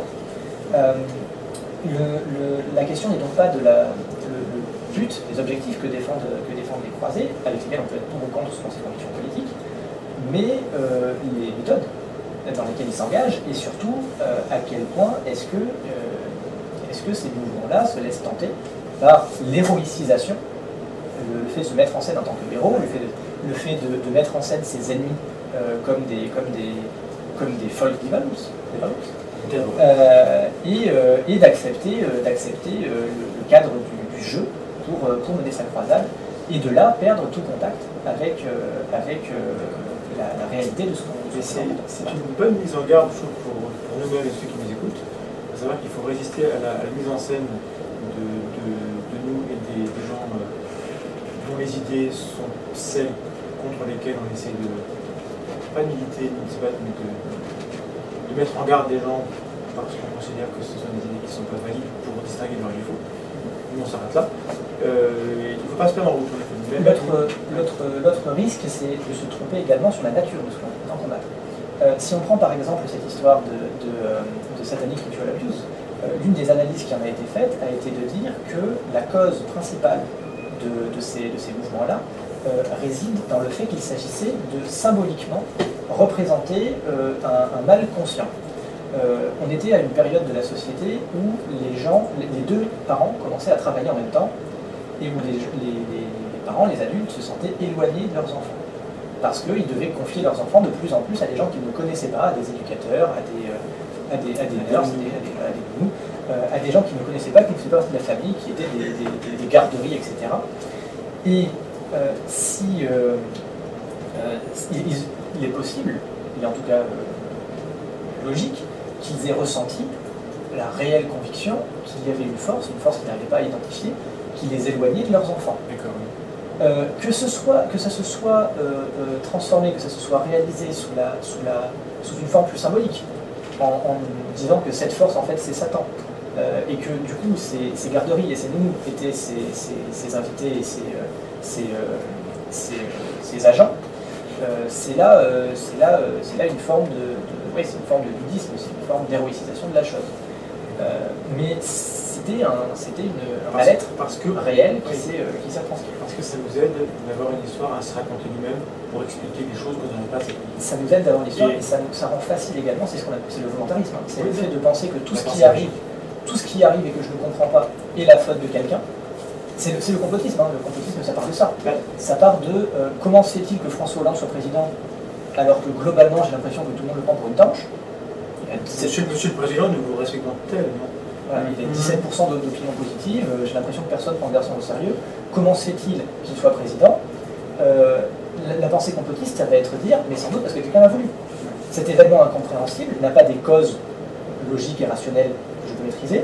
Il a forcément une cause volontariste, ça doit être la volonté de quelqu'un. Et puis c'est intéressant, c'est que par rapport au terme de morale, la morale c'est toujours quelque chose qu'on ressent très profondément, alors qui va dépendre aussi de l'époque dans laquelle on vit, mais qui est tellement, qui rentre en nous de manière tellement diffuse qu'on n'a pas forcément les bons mots pour expliquer pourquoi on pense ce qu'on pense et pourquoi on ressent ce qu'on ressent.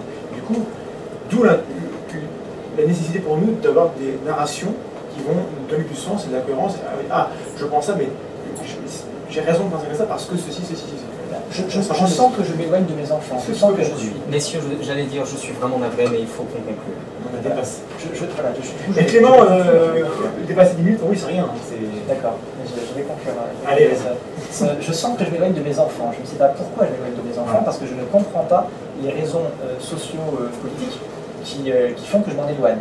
Je vais donc avoir tendance d'accuser une volonté extérieure que je ne connais pas, on va dire ça va être les francs-maçons, ou ça va être Satan, ou ça va être ce qu'on veut, d'être à la manœuvre derrière ça. Et voilà comment on crée une croisade morale parfaitement mal dirigée.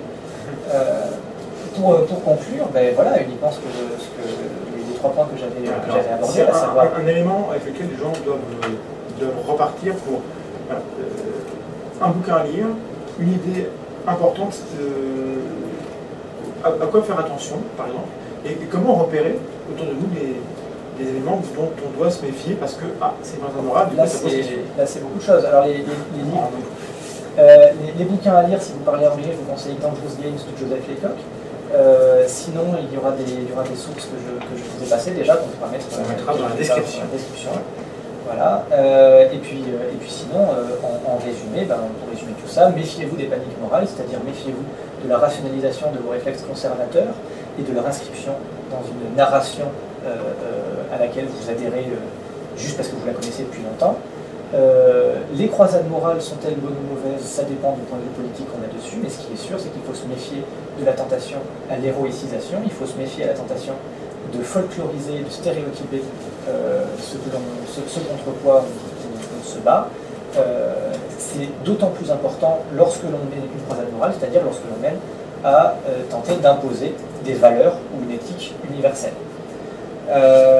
Voilà, j'en ai terminé. Et enfin, il faut se méfier aux idées qui nous font trop plaisir, puisque parfois on peut uniquement y adhérer parce qu'elles nous plaisent, parce qu'elles sont rationnelles. Le désir, au croire par le désir. On en a parlé avec Larry Brandon, ce sera dans le documentaire. Penser, c'est penser contre soi-même. Oui, la pensée critique, d'abord, c'est contre soi. Alors nous, on vous donne rendez-vous pour dans 15 jours. On recevra, comme on l'avait annoncé il y a 15 jours, là c'est vrai, on aura Montezuma de la chaîne de Linguistique, qui était absent, il y avait d'autres engagements impossibles à déplacer. Clément, au pied levé, a répondu présent. On aurait dû l'accueillir 15 jours plus tard, donc ça s'arrange. On va parler donc du langage, des langues humaines et de leur aspect darwinien. Ça va être bien. Voilà. On remercie Jérôme qui a assuré la technique ce soir d'une main de maître sur Radio Campus Lorraine. On vous souhaite une bonne soirée. Prenez soin de vous. Restez safe.